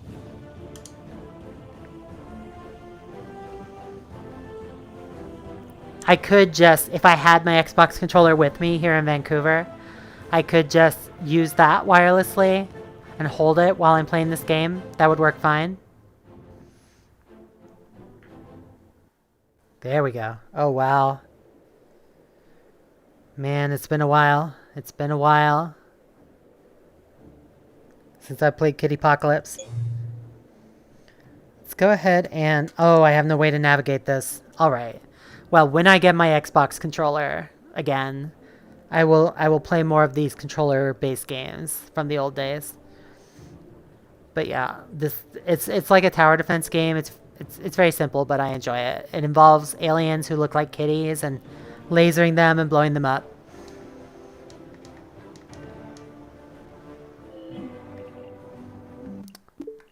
Alright, touch controllers off.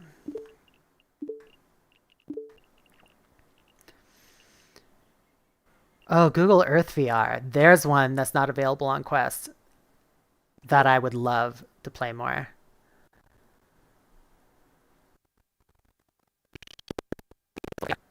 People who have not tried Google Earth VR, you don't know what you're missing. You really don't.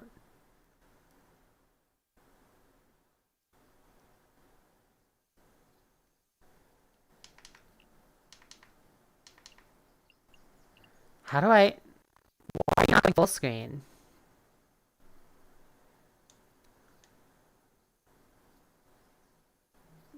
Guest mode, comfort mode.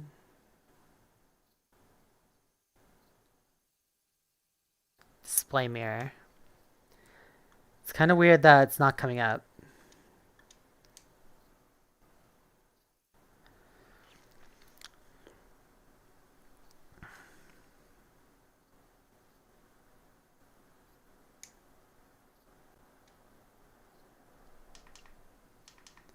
Yeah, for some reason, Google Earth VR is not coming up in VR mode. I'm not sure what's going on.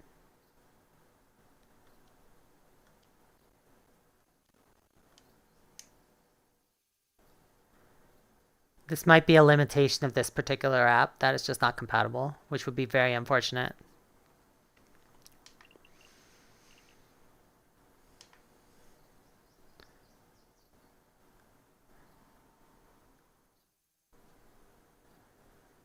Google Earth VR, why do you betray me?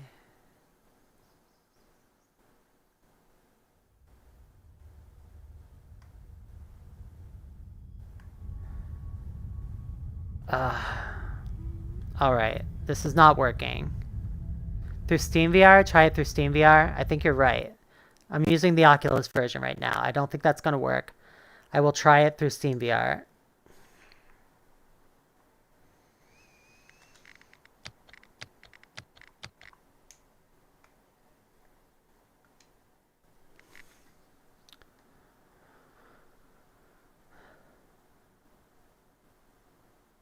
My room's getting a little warm. I should have opened the window before I did this.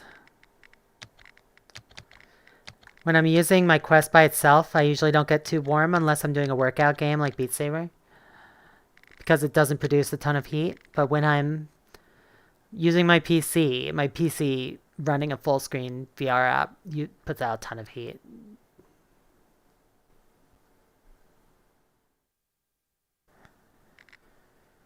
Okay. Have to install it. That's fine. This shouldn't take too long.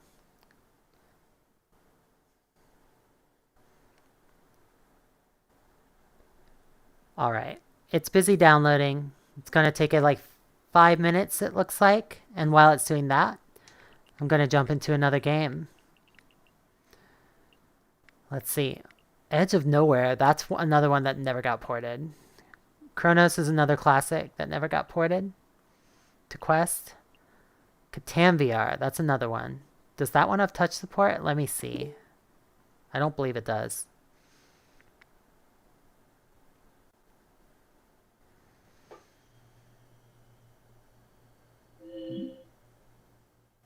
Okay, that one doesn't want to launch, apparently. Turns out that this is wireless VR stuff's a little more fidgety than I imagined. It really depends on the app, whether it wants to start up or not. Some of them, I think, just refuse to run at these high render resolutions. Please work, please work. No. Catan, I think the issue is I haven't actually purchased Catan VR in the store. Let me check that out.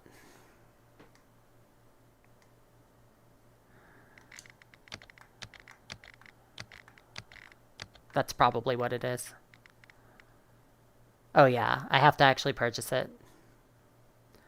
Which I will do, but not while you're watching. Gonna hide myself for 1 second. There we go.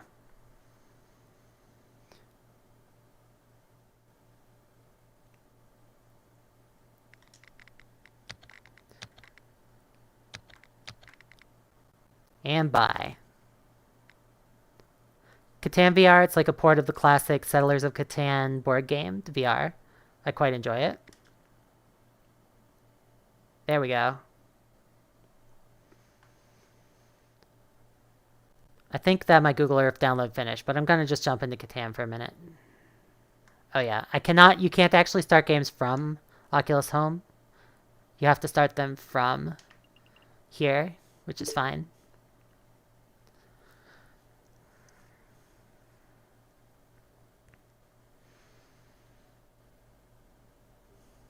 All right, there we go.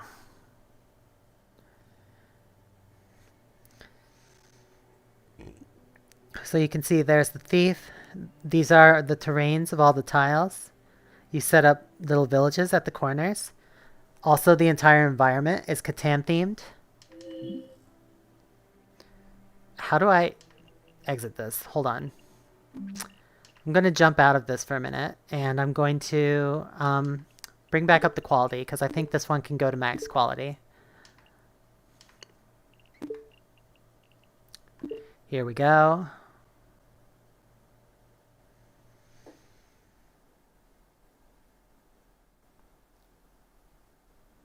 Catan.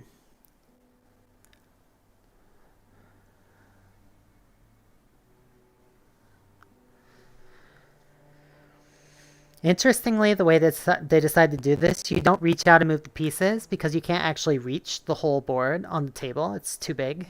So instead you use this laser pointer to point at what you want to move, and it works out fine. I'm going to watch my OBS, watch my... Catan's a blank screen in your view.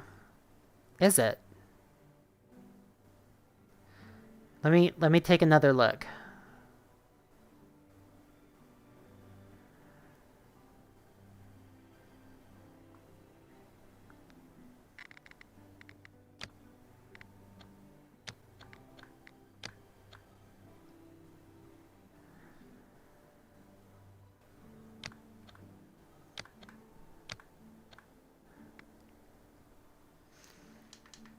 Tell me if you can see Catan right now. When I'm looking at it right now. Do you see anything? It's a little hard for me to tell because it'll only go full screen and then I can't check my screen. Oh wait, yes I can. Yeah, you guys can see it. You can see it. I think you can see it. I'm looking at my OBS. It's definitely showing it. So I think Catan is showing up. Vincent was telling me that he couldn't see it for a minute, but I think now he can. So these are my opponents, these guys in frames. I kind of like the concept of my AI opponents just being framed paintings that are consistent with the theming of Catan. And you can see the city up on the hill and the whole sunset from the Catan logo. It's great. Board setup, default.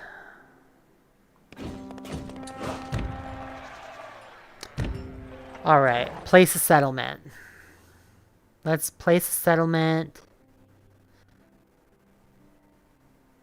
What's a good place? Something where there's a lot of likely rolls to happen.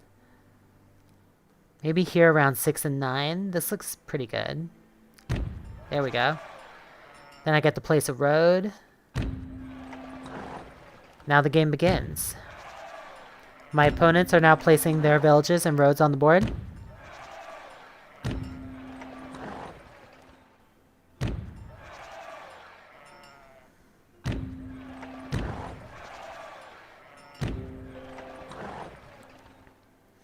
Okay, now it's my turn to place a second settlement. Where am I gonna go?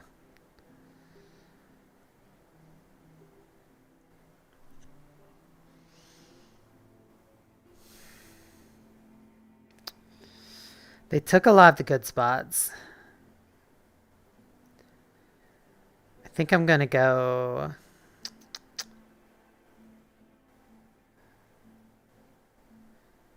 I think I'm gonna go here. No, I don't want to be that close to my other starting place. Or maybe I do. Here we go.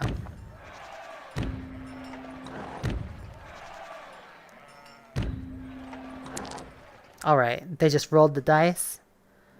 Those two just got resources from that dice roll. They used their resources to build another road. Now it's my turn. Roll the dice. I rolled a 7, so I get to place the robber anywhere I want. I'm going to place the robber somewhere where it's going to screw over my opponents. Like here. Here is very good. It's next to 2 of their villages. And what do I do now? I have 1 sheep and 1 straw. What can I buy with that? I don't think I can buy much with just that. I have 1 brick as well. That's not even enough to buy a road. There's nothing I can buy, really. So I think I'll just end my turn. That's not how I end my turn. How do I end my turn? I forgot. Oh, there we go. End turn.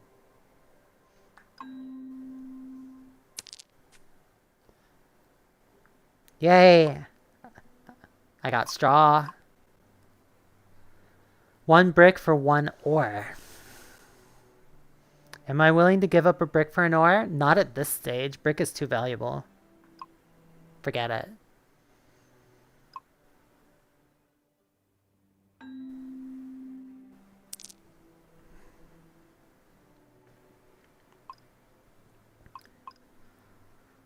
One brick for 1 grain.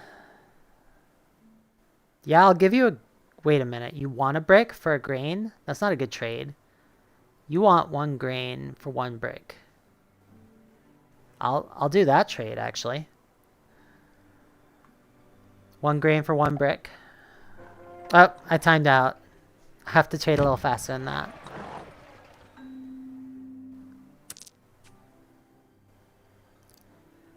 Got more grain. Oh, look at that little bird flying over the board. That's cute. That's one thing you can't do if... And the sheep are walking. The sheep are walking in the fields. And the little windmill is turning. I love the animated board games. Okay. Let's roll this again. Oh, he just got wood. I want wood. Okay, I'm gonna offer a trade. I will give you 2 of these, and what I want is a wood. I need wood. 1 brick for 1 grain. I'm not gonna give you a brick. 2 grain for 1 lumber. No, that's what I want. Yes. There we go. You're welcome. All right. Okay, with these I can build something. I think I can build a town. No, I'm missing something I need to build a town. I have a brick, wood. No, I have everything I need. I can build... Why can't I build a settlement? Am I missing something? Grain, sheep, brick, wood. I thought I had everything I need to build a settlement. I guess not.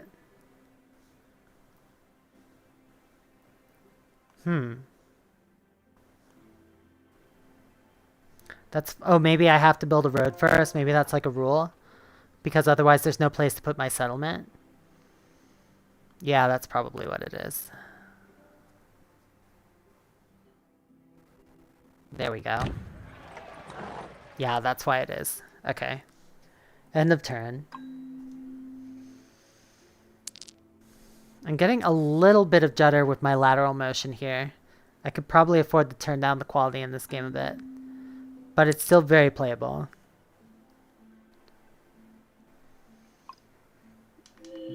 I'm gonna jump out this one for now. I'm gonna see if Google VR is ready.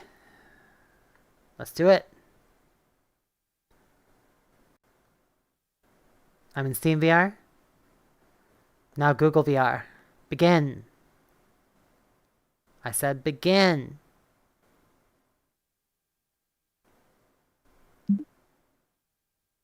All right. I think it's going to work this time. That was a good idea, Vincent. Funny day.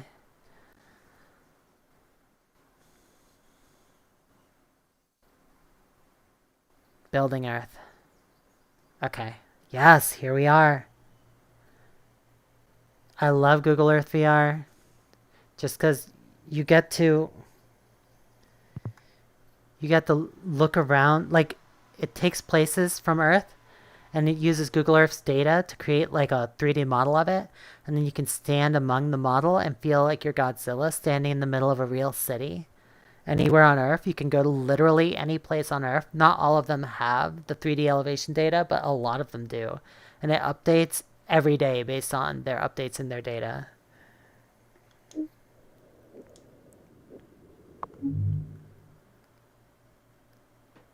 Like, look at this. It's going to take a minute. I don't have the best internet connection, so it's going to take a minute to load all this data. But, like, look at this castle. This is an actual, real-life castle.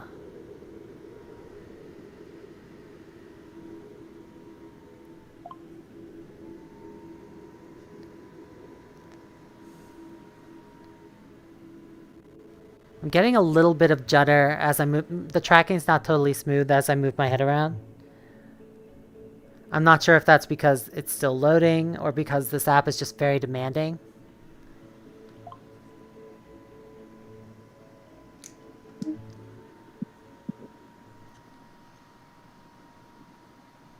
Let me take a look.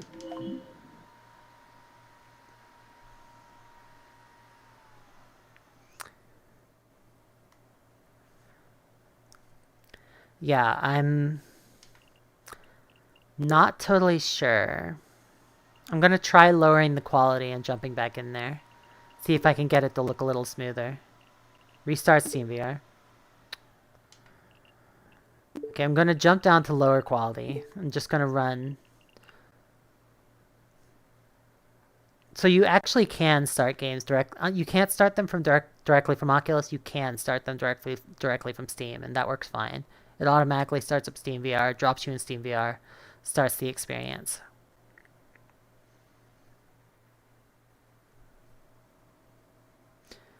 There's something so weirdly haunting about the Steamvr default environment, just like this distant horizon of mountains in every direction. A giant black flat plain. It's like I'm in Salt Lake City or something. Yeah, I think this game might just be having a little tracking trouble because it's busy building the Earth over there. I'm going to let it finish building the Earth this time. Should only take it a minute.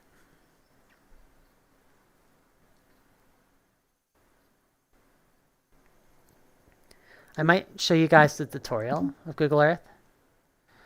It lets you like go out into space and shows you all the controls. There we go. Let's go. Welcome, Tor.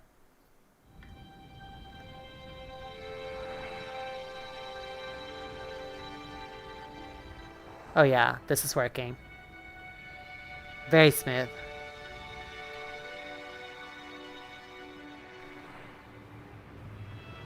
Whoa! Look at these buildings. They're taller than me. This is gorgeous. I don't recognize this city. This is Tokyo. I'm in Tokyo. Whoa! This here? Patagonia. Oh, look at that night sky. I wonder if those are like real stars. It's a shipyard! A shipyard in Hamburg. Hamburg, Germany. I love harbor cranes. Where am I now? Half Dome, California. Oh yeah, the famous mountain. Very cool. I'm right on top of it. This is Yosemite.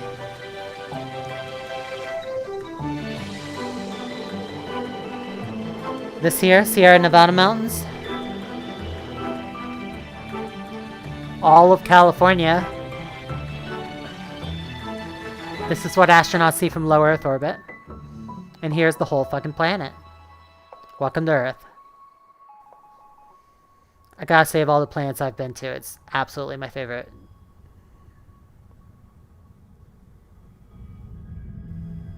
Drag the Earth. Let's find a place to go. I'm gonna try, say, London. So, to place the Earth beneath, where is London? London, there it is. So I'm gonna hit this button to place the Earth beneath me. Now it's like I'm in a plane.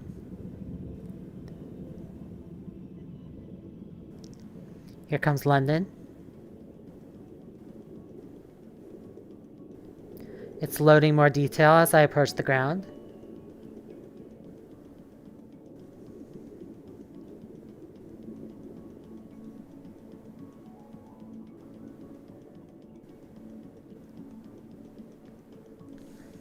Here we are.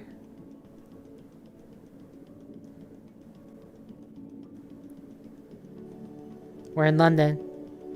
I'm not sure which part of London this is.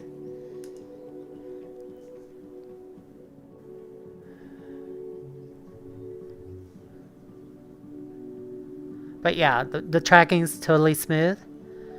Once I just adjusted the quality a little bit, I'm having no issues with tracking, especially now that the app is totally loaded. There's so much detail on everything. These are just very detailed textures.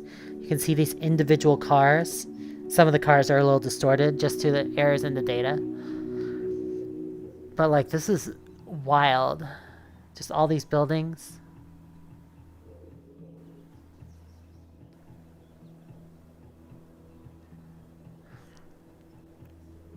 And these townhouses.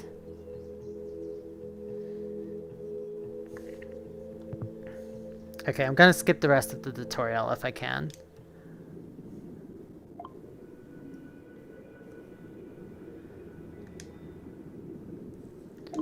Skip tutorial. I'm going off the rails.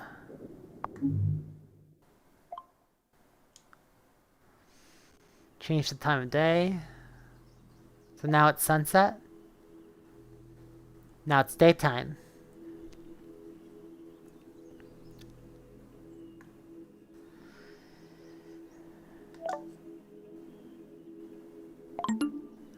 Tutorial complete. Alright. I personally think that I like Wander. I showed you guys Wander on Quest a while ago, which is very cool. But honestly, I think Google Earth VR is so much cooler just because you get this full 6-stop experience where you're really standing among the city. And we have this totally wirelessly now, so you can actually walk through the city. Making my way downtown. I think I'm gonna, there's a feature here. Where is it? Fixed human scale. I enjoy this feature because, so normally the closer you get to the ground, the more it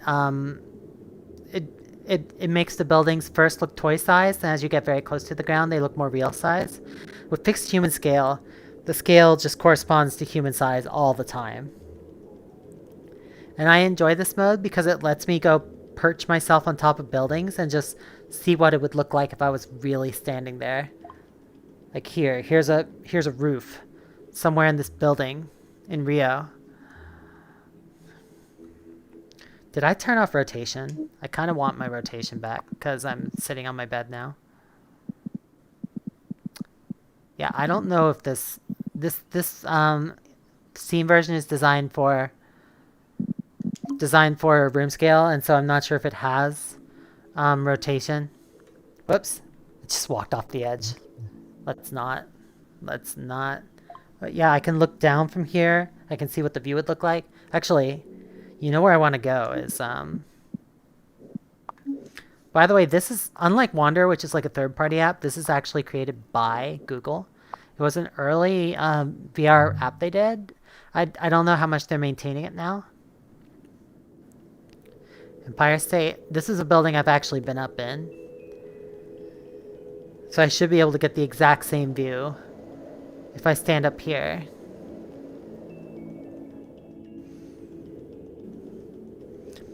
I think this here is the 103rd floor, which is about as high as you can go. Whoops. Did not mean to clip through that.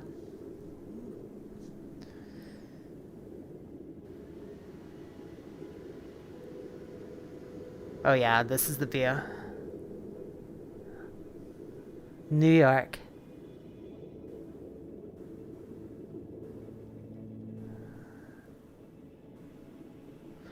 Empire State's really high.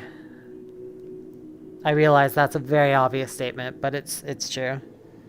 Like if I stand on this other size skyscraper that's only like still extremely tall but not as tall, the Empire State still soars above it. Meanwhile, if I go to the edge here, I'm like super high up.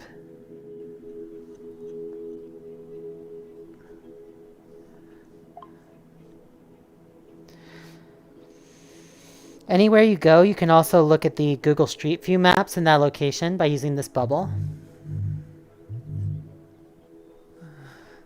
Kind of like in Wander, except that you can also pull it off, and now you're back in the 3D mode. And then you can snuggle up to the buildings, go anywhere you wanna.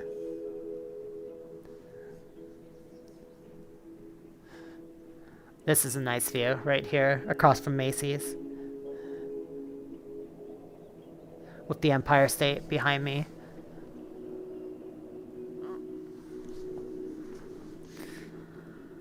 There's a place I want to visit in, one of my favorite places to visit in Google Earth VR is the Oakland Harbor.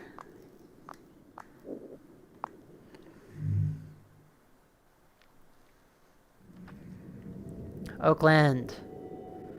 There's the harbor.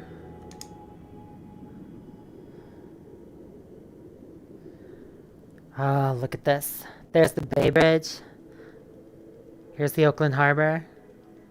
It's loading progressive levels of geometry the longer I stay here with more detail. Oh, look at this beautiful crane. Port of Oakland. Nice. Oh, look how much this crane didn't even have this much detail the last time I was here. I want to stand right up here on the tippy top of the crane. And I can look across and there's San Francisco and here's the bay. And let's just, you know, make it a little later in the evening. This is beautiful. I can see all the islands. I can see the whole harbor. The whole container field, downtown Oakland. I wish I could really get up here in real life, but I am forbidden.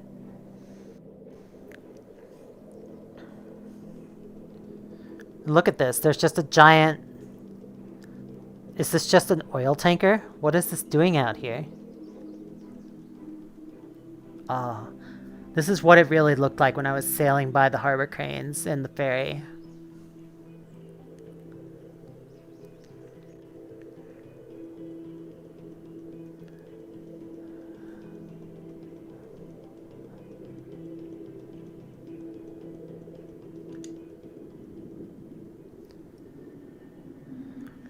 There's Treasure Island. There's Alcatraz. I believe I visited Alcatraz in Wander. But here I can see it. Look at this. Here I can see it in full 3D.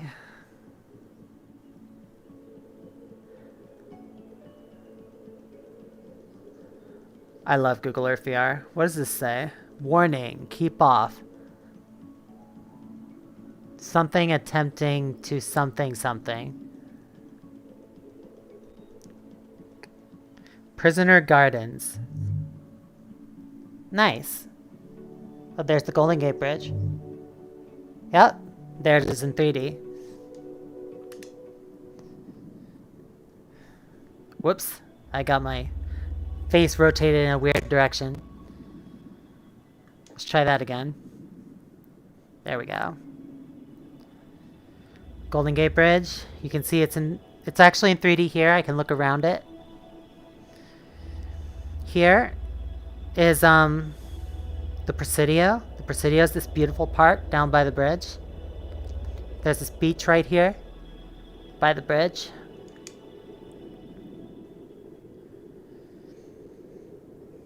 The Presidio is really pretty. I've been to this field here once at the Presidio. There was an event there. There were vendors and stuff. Let's make it daytime. Or nighttime. Or daytime. There we go. I've been down to this beach.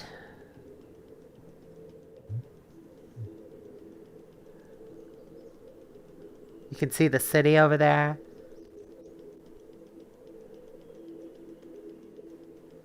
Here I am on the beach, right by the water.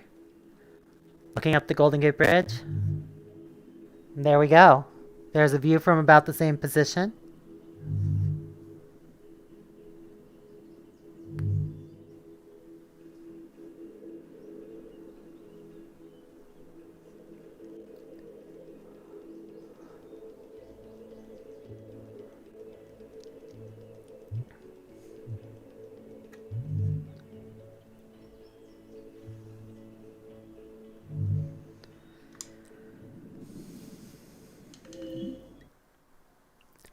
Let me just check on my comments.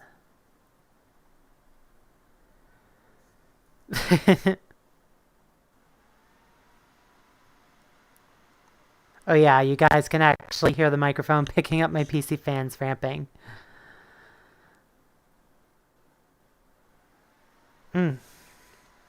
Yes, I love Google Earth VR so much. Just being able to go literally anywhere on Earth. Like, these are just the super obvious places, like the big cities, but you can go anywhere. Anywhere. Like, I want to go fucking middle of Antarctica somewhere. I can go there. Like, I'm not going to have all the same kind of data. It's going to be low resolution. I'm not going to have elevation data. But I'm still here. Lol, it's nighttime all the time. At the South Pole.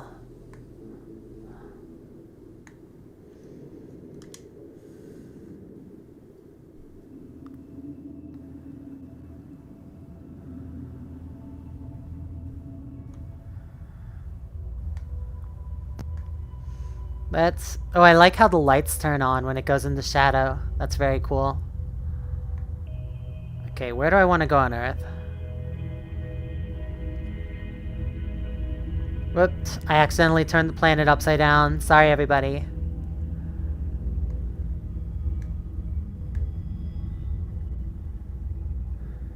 There we go.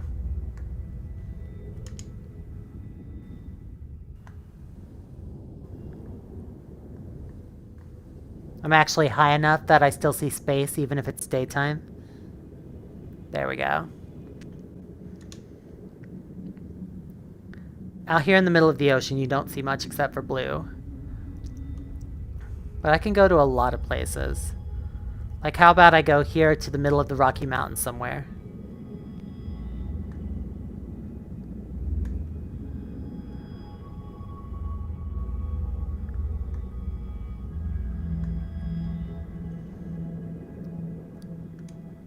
And check it out. Now I'm just among the Rocky Mountains. And the level of detail on these is really quite extreme. Like, considering it's in the middle of nowhere, there's no reason to gather detailed data out here. There's still a ton of detail. And for me to actually get here, like, there are no roads that go here. I would have to hike for days to get to a place like this. But if I just come here in Google Earth VR, I can get a pretty clear view of what it's like to stand on top of this mountain peak and look down at these lakes.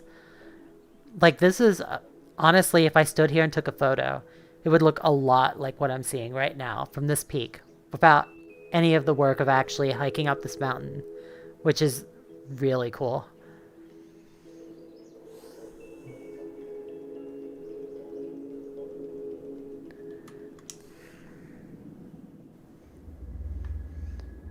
Red Castle.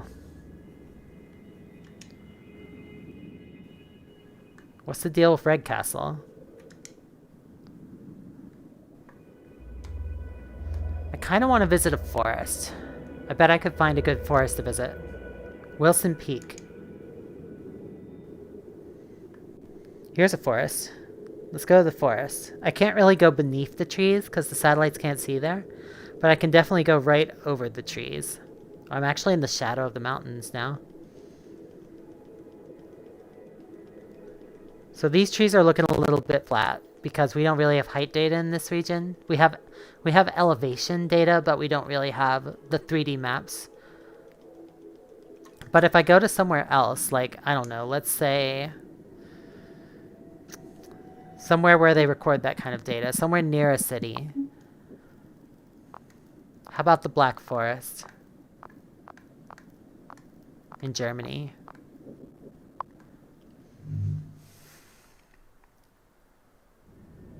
There we go. This is kind of near Strasbourg and some other cities, so there should be some more data here.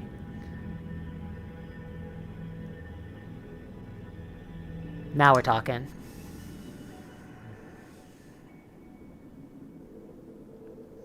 Does this town even have height data, or is this just flat? Yeah, this is looking real flat right now. That's unfortunate. Yeah, so some towns, as you can see, the buildings are not buildings, they're just painted on. That's because they don't have data for these regions. Big cities usually will have the actual geometry data. So if I hit up, like, Berlin or something. Ooh. Here we go. Now that's some detail.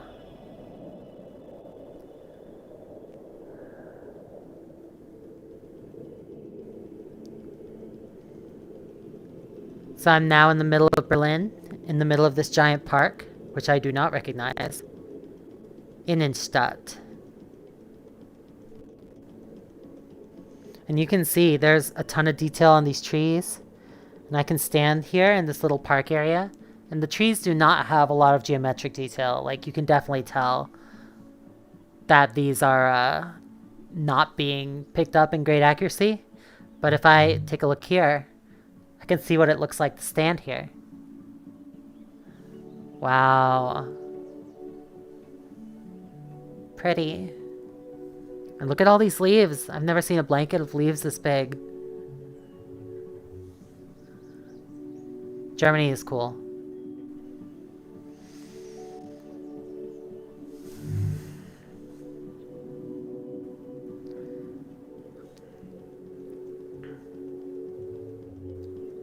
And there's this cool statue. There's a fair amount of detail on this statue here. It looks a little abstract, but if I want to see what it really looks like, I can stand like over here. Oh, it's kind of up in the clouds right now. There we go. Still up in the clouds, but there's definitely a statue up there.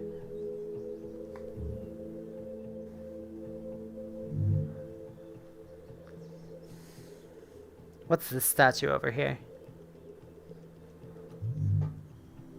Oh, it's like a guy sitting or standing or something. Moltre. Cool.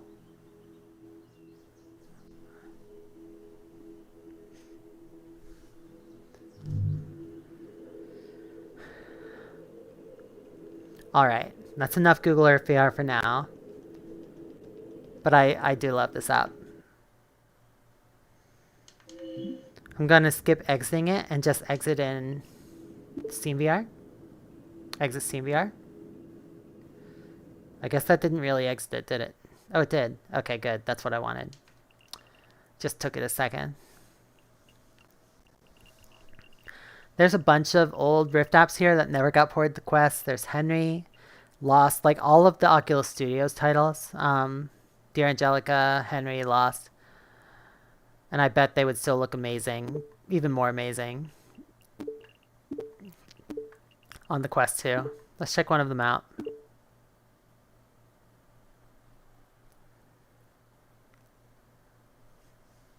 Let's get lost. This is like a 2-minute scene. Stand up for best viewing. I'm gonna pretend I did. Oh wow, remember when that thing existed? The little remote that came with the original Rift?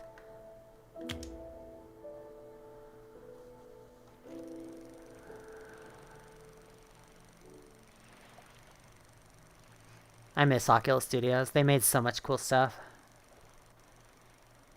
I've worked with some of the people who used to be on Story Studios, and they are all amazing, amazing people. And they recently released Wolves in the Wall, which was what a lot of the ex-Story Studio people made. You should definitely check it out. I want to check it out soon.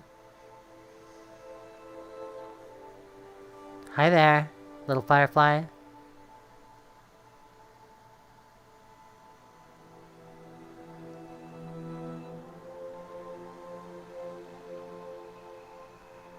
I'm in the forest. Everything's rendering pretty smoothly. Little bit of judder, but there's a ton of detail on everything. Which is really what you want for an experience like this, which is mostly rotation. You really want just the maximum graphical detail, which is what I have right now. Even at the cost of a little bit of positional judder, I think it's worth it. Cannot see my hands. I'm used to seeing my hands in every title now. It's weird to be able to not see them.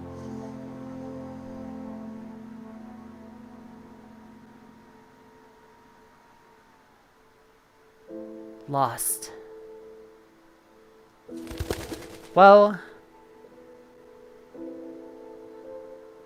I don't remember exactly what happens in this short.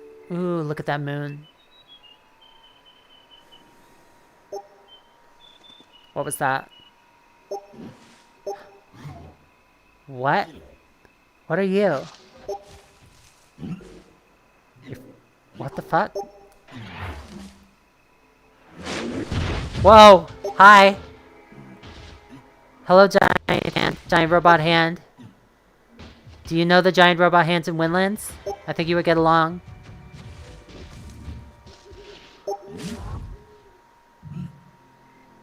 Oh, this is so cool. Oh, the detail is so good. A lot of you guys won't remember this. This was like the least popular of the Story Studios titles. But it's super cute. It's okay, giant robot hand.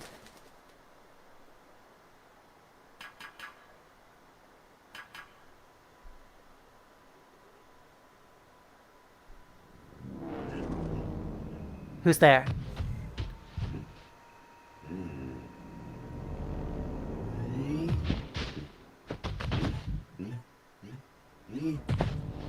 Uh-oh. Someone's coming. Oh, this dynamic lighting. I'm surprised they can pull this off. Oh, it's excited. Its little tail is wagging. Uh-oh. Uh-oh. Uh-oh. I think this hand just found the rest of its body.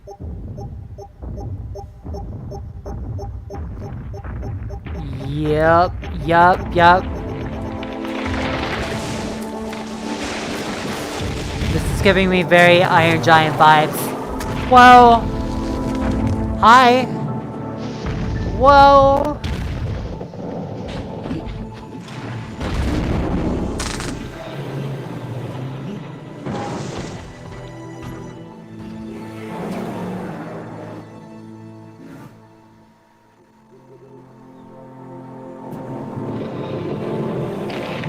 Whoa! Hi! Hi! Hi! Ah, nice.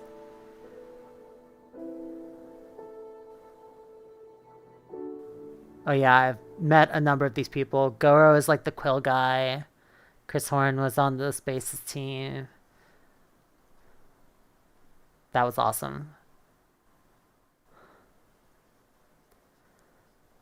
I love these little VR shorts. I would love to see more of these get done. The Angelica in particular was just really excellent. I accidentally exited Virtual Desktop again. I need to remember not to do that. Virtual Desktop. There we go.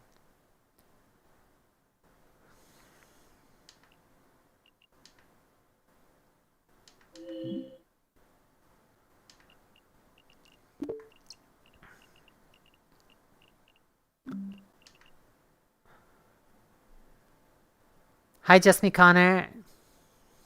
This is me using Virtual Desktop to play PC VR games on my gaming PC using my Quest 2 totally wirelessly. I am excited about it. I'm glad you're checking out my stream. I'm playing a bunch of kind of classic Oculus Rift titles on my Quest 2 using this new wireless VR feature. I'm excited about a lot of these.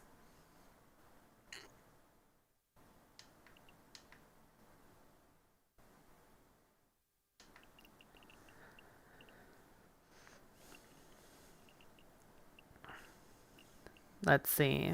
There were a lot of old Oculus Rift titles that just never, some like Thumper got ported to Quest. The Quest is excellent. The Quest port is excellent. Super Hot VR. Quest port is excellent. Robo Recall. Quest port is excellent. Even Trover Saves the Universe got a great Quest port.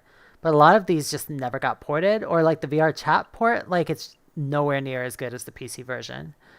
Just because you don't have access to a lot of the avatars. Also, I don't think there's a Minecraft version for the Quest yet.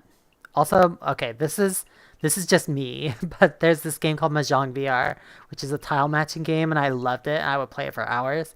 Nobody else gives a shit about this game. It's a very unpopular game that I just enjoy a lot. I've always liked Mahjong tile matching games since I was a kid. I really have to stand up to play this one properly, so I'm probably not going to play it right now, but you match tiles?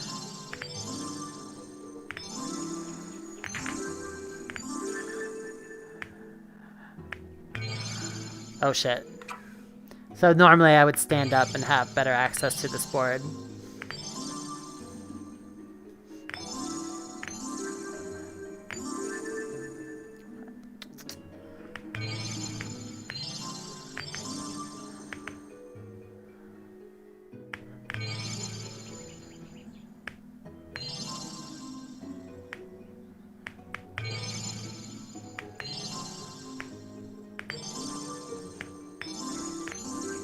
God damn it. I know I can win this level. It's not that hard.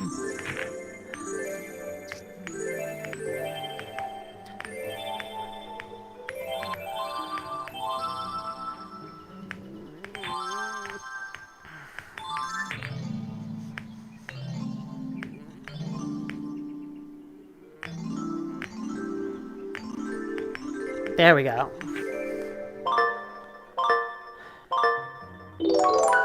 My best time on that one's 18 seconds. That was 24. It's not bad. And there's a whole bunch of levels. I've never finished them all. There's so many levels in this game. And it's running at a full frame rate and full quality. And it's just, it looks amazing on the Quest 2.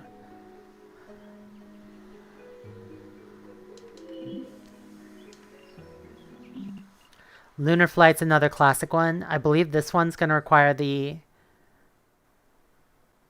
Game is black again? Why does that keep happening? Let me try that again. I think that happens when it goes full screen. I'm going to try that out.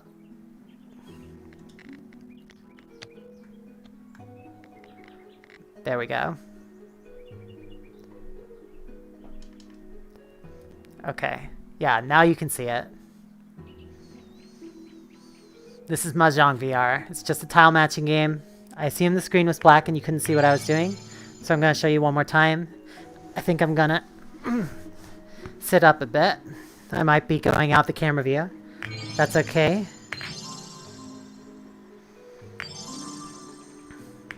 This is a very basic game, but like I said, I just spent so much time with it.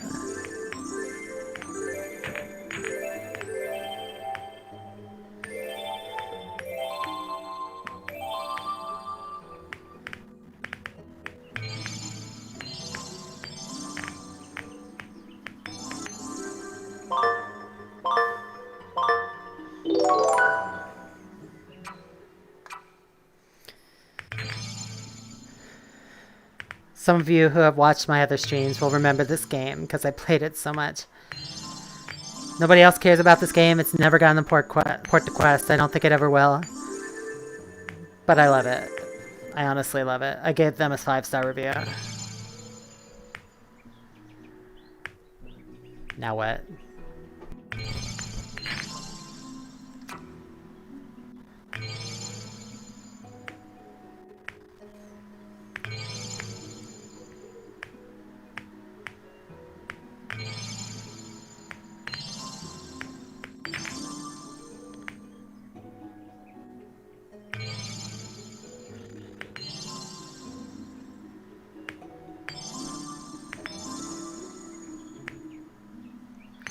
And I have full 6 degree of freedom tracking around this board with my Quest 2.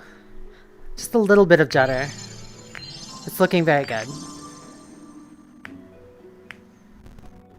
I definitely see more judder in titles over wireless VR than I do over wired.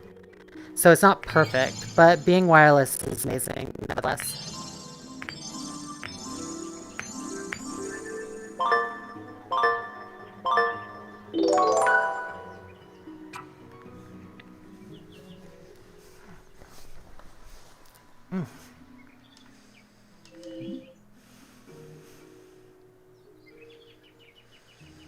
Yeah, I think when the game goes full screen, it automatically stops capturing it, but when I like Alt-Tab out of it, it goes into like a windowed mode and starts capturing it again.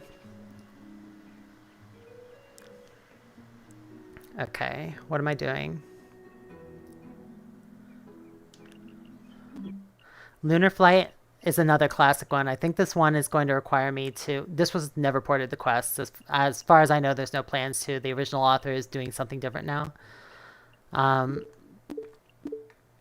But it is a great game. I think it requires... I don't think it was ever ported to touch. So I'm going to have to use the controller emulation.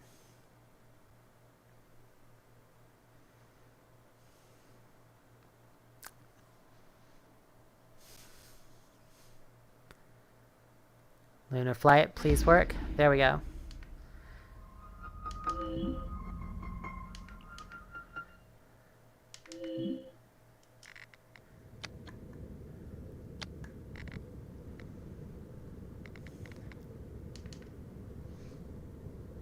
Alright, this is Lunar Flight. Oh, they did add touch support. I forgot that they added that. That was added much later. I love Lunar Flight. This is like a VR version of the classic Lunar Lander, the arcade game. And it is so much fun.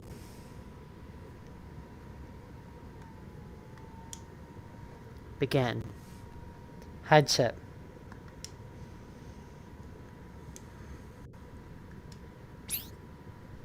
Hide chip. Okay, settings. Video. Textures. We don't need no weak, medium textures. Highest. Only highest. Only highest. My GPU can handle it. Max it out. Okay. I changed my mind. My GPU cannot handle it. Abort. Abort. Okay. We're okay now. Everything's okay now. I have full tracking back.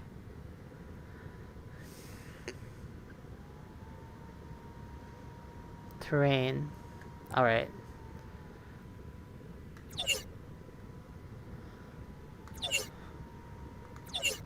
Begin. And start. Online. Oh, I don't have a pilot name. Alright, I'm gonna play offline for now.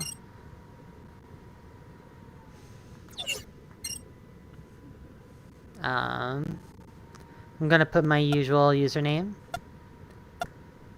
This is my middle name, Kiara.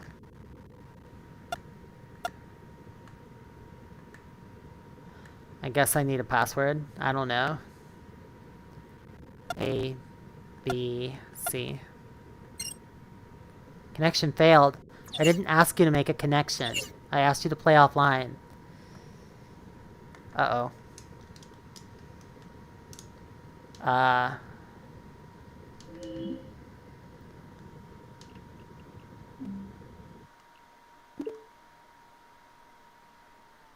Let's try this one more time.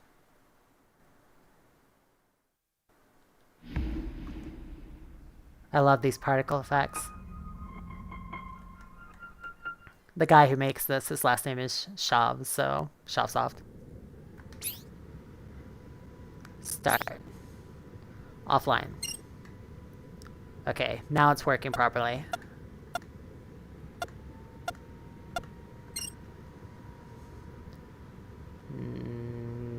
Go. Oh, I did it wrong.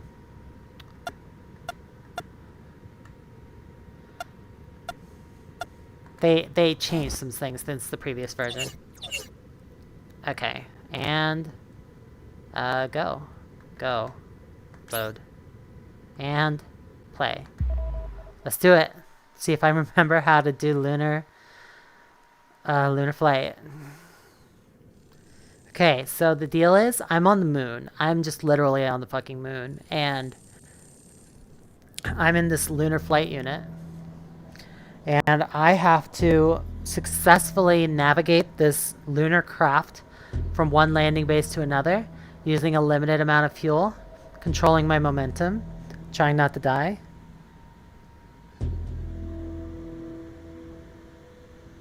Power. Okay, what can I do? This game is so good at giving you a feeling of really being like stuck on the moon in this job where it's literally just your job to move cargo around on the moon.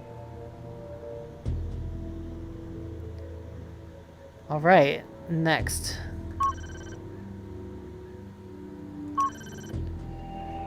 Alpha, North Base. Where am I heading? Where's my cargo need to go? Mission. Mission. Okay, I need to take a mission. Current mission. Transport 1,000 cargo. Destination Bravo. Payment $12.50. Sounds good. Let's deliver 1,000 to Bravo. Which way is Bravo? That's on my left. Bravo's over there. It's circled on the map. Okay. Okay. I'm alright.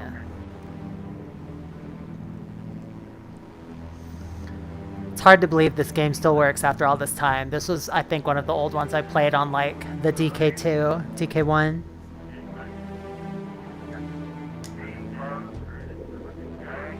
Oh, I can actually use this. I can actually use this stick now. That's cool.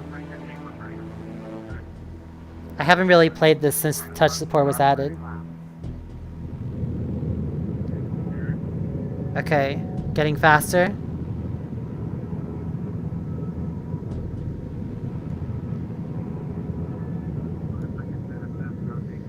Okay. Oh no, this is already going poorly. Go up. No! Do not roll. Do not roll. That's not what I... Oh god. Okay. Guys? Guys, I think I'm not great at being on the moon. Guys? Oh shit. Okay, I need to get this back under control.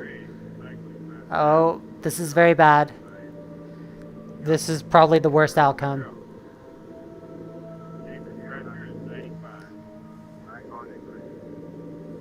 I need to go back the other way.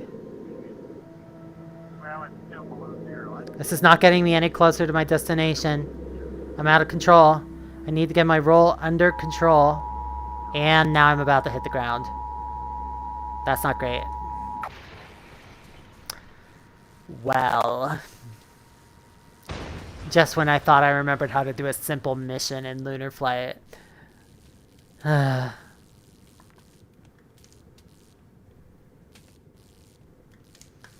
Awesome.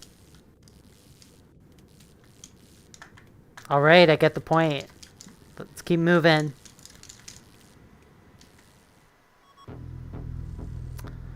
Crashed. Yes, I did. Thank you. Thank you for reminding me.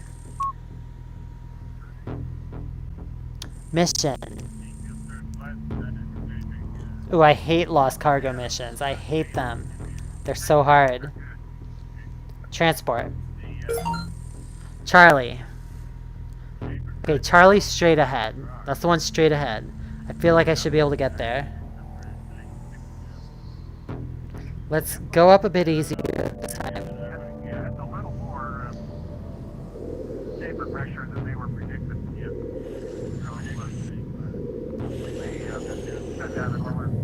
There we go. Okay. I'm going up. Now let's ease off. Just enough to stay up in the air. Now let's ease forward. Just forward.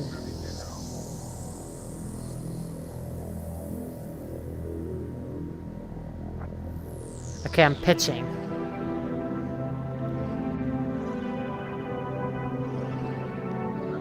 Okay, adjust pitch.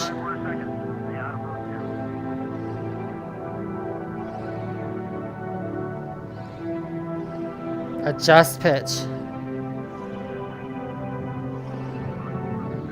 Adjust. So as soon as you start rotating, you keep rotating because you have rotational momentum.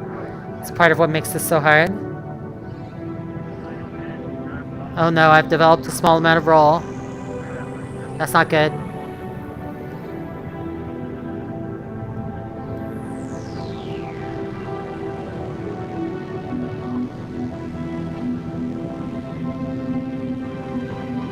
Too much roll. Too much roll. Okay. We're good. Roll adjusting. Pitch. Keep up. Roll adjusting. I'm not moving in the right direction at all. This is not the right direction. I'm also getting too close to the ground. Too close to the ground. Too close to... Okay, I'm alive. But I'm also severely damaged. And I'm rolling out of control. This is very bad. Oh my god, why is this game so hard? Why is this game so hard?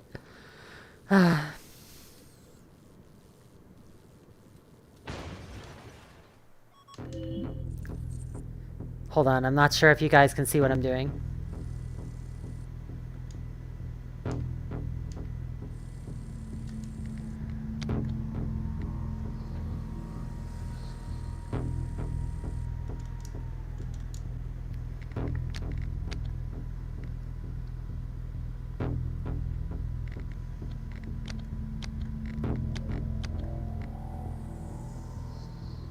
Yeah, I think it's just showing up as black, unfortunately.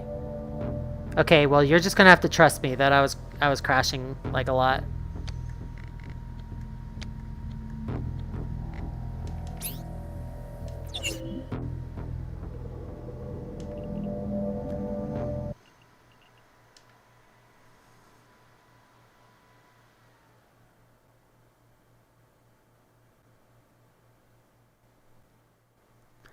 Don't worry about my contact info.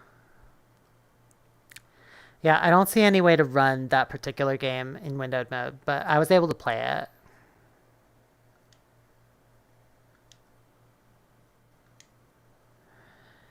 All right. I'm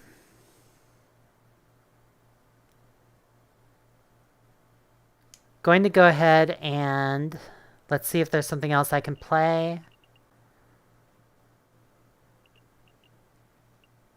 Something that won't break.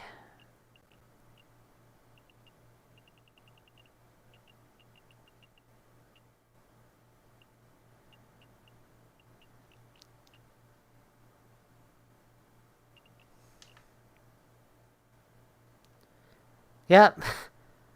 Hikey. I'm just playing some wireless VR on virtual desktop. Some classic Oculus Rift titles. Lone Echo is a wonderful title. Let's see if this one works.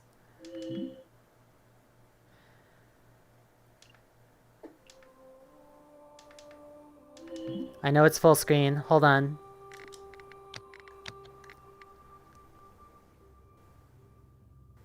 Okay, it's showing up as black right now. I can see that. How do I make it not do that?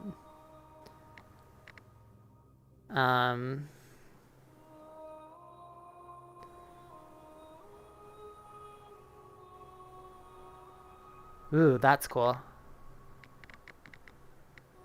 Okay.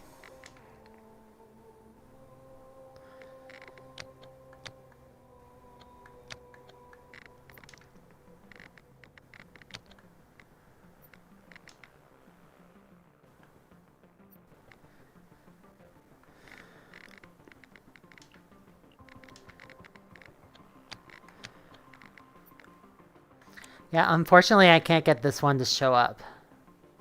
I can always use the game capture. I might try that instead.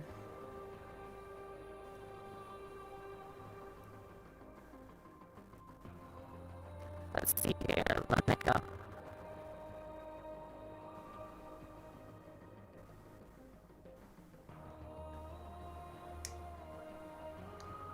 Is this working? You guys are seeing me edit my OBS scene in real time, trying to fix this.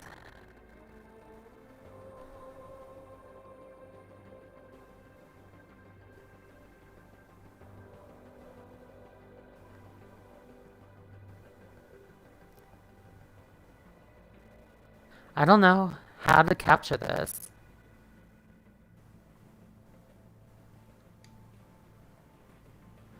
Maybe a window capture?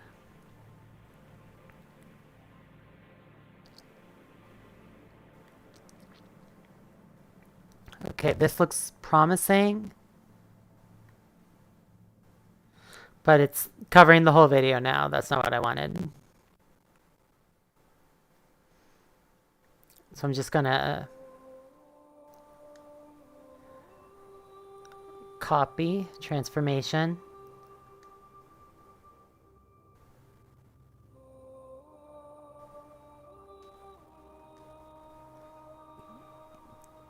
Paste the transformation.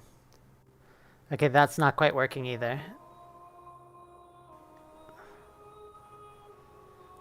Let's copy it from this one.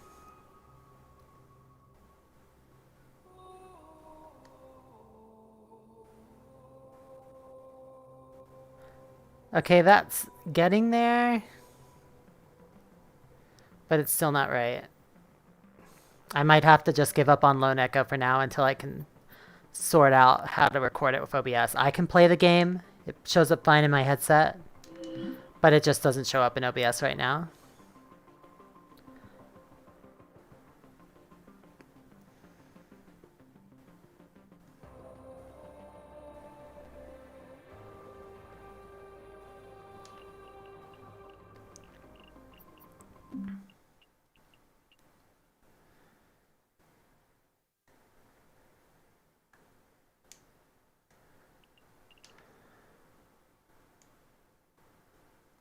Hi, Maple Dan.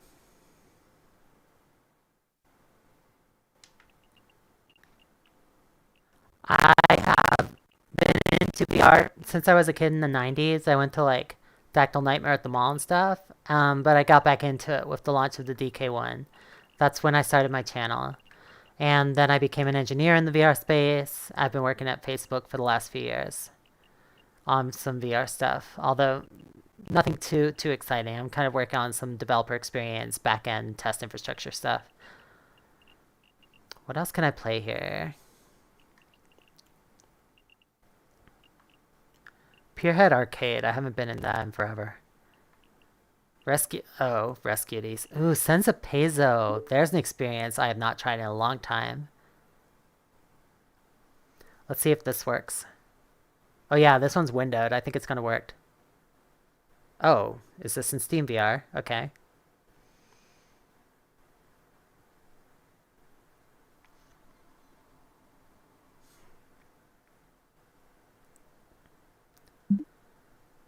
Okay. Man, Kite and Lightning. That's a name I haven't heard in a while. Let's see if this is recording properly.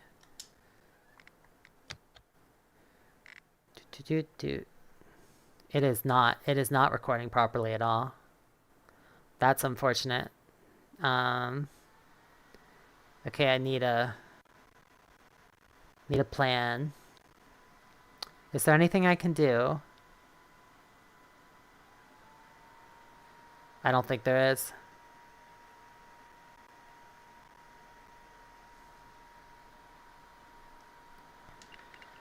Okay, I'm just gonna exit SteamVR.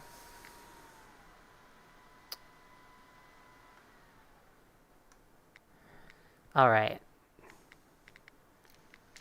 Are any of my games still showing up, or are they all black? That's the question. Let's try, let's just try Darknet.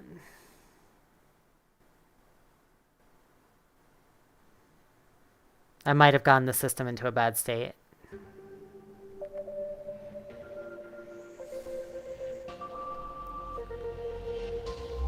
Yeah, for some reason this is going really slow all of a sudden. The frame rate has just dived. I don't know why.